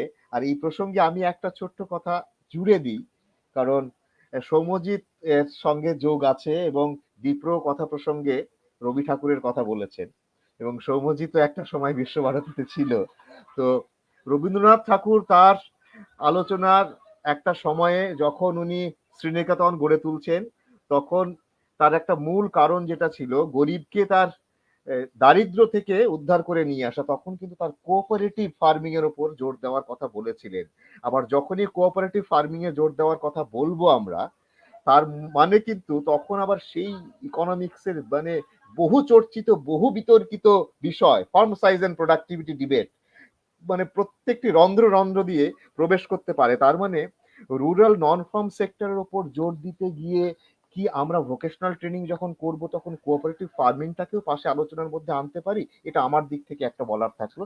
এবার তুমি প্রফেসর মার্জিত এবং প্রফেসর গুপ্তর মতামত দুটোকে যদি জুড়ে দিয়ে কিছু একটু আলোকপাত করতে পারো। নিশ্চয়ই, ধন্যবাদ মানে প্রশ্নটা করার জন্য। আমার আমার যেটা মনে হয়, আমার এই যে এই কন্যাশ্রী প্রকল্প সফল হয়েছে এই ব্যাপারটা আমার একটু আপত্তি আছে, এবং মানে এখানে সেই বহুল চর্চিত লাইক যে কোয়ালিটি ভার্সেস কোয়ান্টিটি ট্রেড অফটা চলে আসা উচিত আলোচনায় আমার মনে হয়। মানে ইতিমধ্যেই বোধহয় একটা ওয়ার্কিং পেপার আমি পড়েছি, আহ উপাসক উপাসক এবং প্রসেনজিৎ সরখেল, উপাসক দাস এবং প্রসেনজিৎ হ্যাঁ, সরকার, হ্যাঁ ওদের একটা কাজ আছে। ওদের একটা কন্যাশ্রী নিয়ে কাজ আছে যেখানে ওরা বলছে যে ওই কোয়ালিটি ভার্সেস কোয়ান্টিটি ট্রেড অফটাই ওরা মানে আলোচনায় আনছে, যে এনরোলমেন্ট হয়তো বেড়েছে, মানে সেটা খাতায় কলমে তো খুব ভালো একটা ব্যাপার স্যাপার। এবার মানে ওই এসআর এর ডেটা বোধহয় ওরা ইউজ করেছিল, annual survey of Soumyajit, education. আমি একটি ছোট্ট পাসিং রিমার্ক এখানে করি, যেটা আমার মনে এই প্রশ্নটা আসে, হয়তো তোমার মানে উত্তরের ক্ষেত্রে কাজে লাগবে। যেটা হচ্ছে কন্যাশ্রীর জন্য মেয়েরা যদি স্কুলে যায়, আসলে একটা সময় কি এখনো চাইল্ড লেবারের প্রবলেম একটা আছে। যদি আমরা ভেবে দেখি যে ছোট বোনকে বড় বোনের কাছে রেখে মা কাজ করতে যেতেন, এবার ওই বড় বোনকে যখন আমি স্কুলে পাঠাচ্ছি কন্যাশ্রীর জন্য, ছোট বোনকে দেখার জন্য কিন্তু মা অতটা কাজ করতে পারছে না। এবার এই কন্যাশ্রী প্রকল্পের জন্য কি ইনকাম ডিস্ট্রেসে চলে যেতে পারে ফ্যামিলি কোথাও, যে তার মায়ের কাজ করার টাইমটা কমে গেল? তাহলে সেক্ষেত্রে যদি দেখি ইনকাম ডিস্ট্রেস হলো, কিংবা আবার এখানে যেটা তুমি বলছিলে আসলে এনরোল্ড কন্যাশ্রীতে কিন্তু স্কুলে যাচ্ছে না, তাই যদি হয় তাহলে এর সফলতা নিয়ে নিশ্চয়ই প্রশ্ন করার জায়গা রয়েছে। এবার তুমি বলো যেটা বলছিলে, হয়তো মানে হ্যাঁ নিশ্চয়ই, মানে স্কুলে যাচ্ছে কি যাচ্ছে না সেটা সেটা হয়তো মানে সেই জিনিসটা তথ্যটা খুঁজে বার করা খুব একটু একটু আহ মানে অন্যরকম ব্যাপার। কিন্তু ওই এসআর ডেটা, এএসইআর ডেটা যেটা সাজেস্ট করছে যে এনরোলমেন্ট বাড়লেও এই যে লার্নিং ক্যাপাবিলিটিস সেইটা কিন্তু সেভাবে বাড়েনি। মানে সেখানে একটা ওই আহ মানে আমি বলছি না তার মানে যে প্রকল্পটা একেবারে পুরোপুরি ফেলিয়ার বা কিছু, আমি ওই সফলতার জায়গা সাফল্যের জায়গাটা একটুখানি একটা প্রশ্ন ছুঁয়ে রাখলাম। এবার সত্যি তো ওই যে চাইল্ড লেবারের যে প্রশ্নটা এলো, এবার সেখানে আবার সেই কৌশিক বসুর চাইল্ড লেবার মডেলের কাছে ফিরে যেতে হয়, যে মানে আহ, ওই ভালো মন্দের এই বাইনারি থেকে কি আমরা ভ্যালু জাজমেন্টের বাইরে গিয়ে কি ঊর্ধ্বে কিছু উঠে ভাবতে পারবো কিনা। এবার জানি না, মানে এই কন্যাশ্রী প্রকল্পের সাথে কিন্তু মানে অনেকগুলো কনফাউন্ডিং ফ্যাক্টর তো জড়িয়ে আছে, যেমন রাইট টু এডুকেশন অ্যাক্ট 2007 বা 2008 যে অ্যাক্টটা হয়েছে, এবং সেটা নিয়ে আমার কলিগরাও কাজ করছেন। সেটা যে শুধুমাত্র এডুকেশনের উপরই একটা পজিটিভ প্রভাব ফেলছে তা নয়, কিন্তু সেটা কিন্তু চিলড্রেন্স হেলথের উপর একটা খুব বড় প্রভাব ফেলছে। মানে আমারই আহ, এখানে কলিগ অভ্রদীপ সেই নিয়ে কাজকর্ম করছে। তো অনেকগুলো জিনিস কিন্তু জড়িয়ে রয়েছে। এবং ওই মার্জিত স্যারের কথার প্রসঙ্গেই যেটা ওই মানে পিসমিল রিফর্মস আর definitely better than no reforms, মানে but pre existing social conditions can be difficult. হ্যাঁ, মানে এইটাই হচ্ছে ওই ধ্রুব সত্য, যে মানে লুজলি স্পিকিং নাই মামার চেয়ে কানা মামা ভালো। এবার ওই কানা মামা কত দূর আমাকে মানে ঘুরিয়ে নিয়ে যেতে পারছে, বেড়াতে নিয়ে যেতে পারছে, সেটা কি বাড়ির সামনের মাঠটা, নাকি সেই উঠোনটা পেরিয়ে আর একটু ওয়ার্ল্ড ভিউটাকে ব্রডেন করছে, সেইটা আমাদের বোধহয় ভাবার বিষয়। কিন্তু আহ, ওই আর কি, আমি আমি নিরাশায় ভুগতে চাই না, আমি নৈরাশ্যবাদের কথা বলতে চাই না, কিন্তু এই ছোটখাটো যে ধরনের বদলগুলো আসছে, যে কোনো উন্নয়নের তো কিছু প্রি কন্ডিশনাল বদল রয়েছে, সেই বদলগুলো কিন্তু চিরকালই হয়েছে এবং হচ্ছে এবং হবেও। মানে যদি আমরা ওই উন্নয়নের পরাকাষ্ঠা হিসেবে এই মার্কিন যুক্তরাষ্ট্রকে ধরে নিই, সে দেশেও কিন্তু সমপ্রেমী বিবাহকে আইনি আহ, আহ, স্বীকৃতি দিতে 2014-15 অব্দি সময় লেগে গেল। তো সেখানে নিশ্চয়ই বদল হচ্ছে এবং হবেও, মানে সেই ব্যাপারে আমি আশাবাদী। আমি জানি না মানে বেশ, সব প্রশ্নগুলোর উত্তর আমি দিতে পারলাম হ্যাঁ, কিনা। বেশ, ধন্যবাদ সৌম্যজিৎ। আচ্ছা, আমাদের শেষ প্রশ্ন, এবং এই প্রশ্নটা আমি প্রত্যেকের কাছেই যাব, খুব দ্রুত বলতে হবে, কারণ এই প্রশ্নটার মধ্যে ইকোনমিক্সের সবচেয়ে বড় সমস্যার কথা রয়েছে। সে কারণে এই প্রশ্নটা দিয়েই আমাদের আলোচনা আজকে শেষ হবে। তোমরা উত্তর করবে, তারপরে আমি শেষ করব। সারা বিশ্বে এখন যে সেশন দেখা দিয়েছে, তা থেকে বেরিয়ে আসতে ভারতের নতুন সামাজিক সুরক্ষা নীতি ঠিক কতটা কার্যকর হতে পারে? আদৌ কি ভারতের মতো দেশে মেক্সিকোর মতো শর্ত সাপেক্ষ কন্ডিশনাল ক্যাশ ট্রান্সফার অর্থনৈতিক বৈষম্য থেকে নিস্তার পেতে কার্যকর হতে পারে? খুব দ্রুত, starting from Saheli. Conditional cash transfer কতটা এফেক্টিভলি আমাদের ইনইকুয়ালিটি কমাতে পারে? আমার যেটা মনে হচ্ছে যে আমরা যে পরিস্থিতিতে আছি তাতে মানে ইনকাম সাপোর্ট অনেক ক্ষেত্রেই দরকার হবে। মানে আমাদের অনেক রকম যে মানে করোনার পরবর্তী যে পরিস্থিতি, তাতে আর কি মানে এই ইনকাম সাপোর্ট অবশ্যই দরকার। সেখানে আমি যদি শিক্ষার ক্ষেত্রে, যেহেতু কন্যাশ্রী প্রকল্প নিয়ে কথা হচ্ছিল, মানে প্রথমের আর কি অনেক এই সম্প্রতি কতগুলো আলোচনা আমি শুনেছি, এবং সেখানে ওরা বলছে যে অনেক বাচ্চা আর কি স্কুল থেকে বেরিয়ে গেছে। মানে এখন তাদেরকে স্কুলে যাওয়ার অভ্যেসটাই করাতে হবে, তারা কি শিখছে সেইটা না, কিন্তু স্কুলে যাওয়ার অভ্যেসটা হলে তারপরে আর কি যেই স্তরে আছে সেখান থেকে আবার শেখানো শুরু করতে হবে। এই সমস্যাগুলো যদি আমরা মাথায় রাখি, তখন কিন্তু এই কন্ডিশনাল ক্যাশ ট্রান্সফারের মতন প্রকল্পগুলো ইম্পর্টেন্ট হয়ে যায়। কারণ একদিকে আছে এদের স্কুলে ফেরানোর তাগিদ, অন্যদিকে আছে পারিবারিক যে অর্থনৈতিক পরিস্থিতি। মানে দুটোকে যদি আমাকে একসাথে আর কি ট্যাকেল করতে হয়, সেখানে কি আমার ধারণা কন্ডিশনাল ক্যাশ ট্রান্সফার কিছুটা আর কি সমস্যাটা সমাধান করতে হয়তো পারে। ঠিক আছে, সৌম্যজিৎ। হ্যাঁ, নিশ্চয়ই করতে পারে। এবং মানে সেটা মেক্সিকোর মতো বা অন্যান্য দেশের মতো হবে কিনা সেটা বলাটা মুশকিল, মানে দুম করে। কিন্তু আমাদের তো একটা ওই যেটা বিশ্বজিৎ উল্লেখ করলেন যে ওই মানে কাস্টের ক্ষেত্রে যে শ্রেণী শত্রু, সেটা কি আস্তে আস্তে এই উইমেন্স রিজার্ভেশনের ক্ষেত্রে কি মানে লিঙ্গ শত্রু হয়ে দাঁড়াবে? আমার বোধহয় কোথাও মনে হয় যে অলরেডি দাঁড়িয়ে গেছে ইতিমধ্যে। মানে আপনি যদি খুব সামান্য কিছু ঘটনা আহ, দেখেন, যে ওই women's only train eastern railway যে চলছিল, সেই নিয়ে কিন্তু একটা বিশাল মানে হইচই আহ, হয়েছিল। এবং মানে কেন আমি উইমেন্স অনলি ট্রেনে উঠতে পারবো না, এই নিয়ে পিতৃতান্ত্রিকতার যে একটা অদ্ভুত ভাবাবেগ, সেখান থেকে দাঁড়িয়ে আমার মনে হয় অলরেডি ওই লিঙ্গ শত্রু হিসেবে কিন্তু আমরা দেখতে শুরু করে দিয়েছি একটা মেজরিটি বলা উচিত কিনা জানি না, কিছু সংখ্যক মানুষ বা এই সমাজের পিতৃতান্ত্রিকতা। এবং সেইখান থেকে দাঁড়িয়ে যদি ওই কন্ডিশনাল ক্যাশ ট্রান্সফারের লিটারেচারে গিয়ে দেখি যে ওই ডিরেক্ট যে বেনিফিট ট্রান্সফার টু ওমেন, সেইটা কম্পেয়ার টু মেন, আমার মনে হয় যে এফেক্টিভ হলেও হতে পারে। সেটা নিশ্চয়ই গবেষণা যোগ্য একটা বিষয়। এবং আমার ধারণা কেউ না কেউ নিশ্চয়ই গবেষণা করছেন এ নিয়ে। এবার মানে কি হতে পারে না সেটা বলাটা এই মুহূর্তে খুব ডিফিকাল্ট, বাট চেষ্টা করাই যেতে পারে, এবং বেশ সেটাই বেশ। এটাই। উপাসনা, দ্রুত তোমার ওপিনিয়ন। হ্যাঁ, সোহেলি যেটা বললো সেই বিষয়ে আমি বেশ একমত যে এই মুহূর্তে কোভিড এর পরিস্থিতিতে হয়তো এই ব্যাপারটা কিছুটা হলেও দরকার।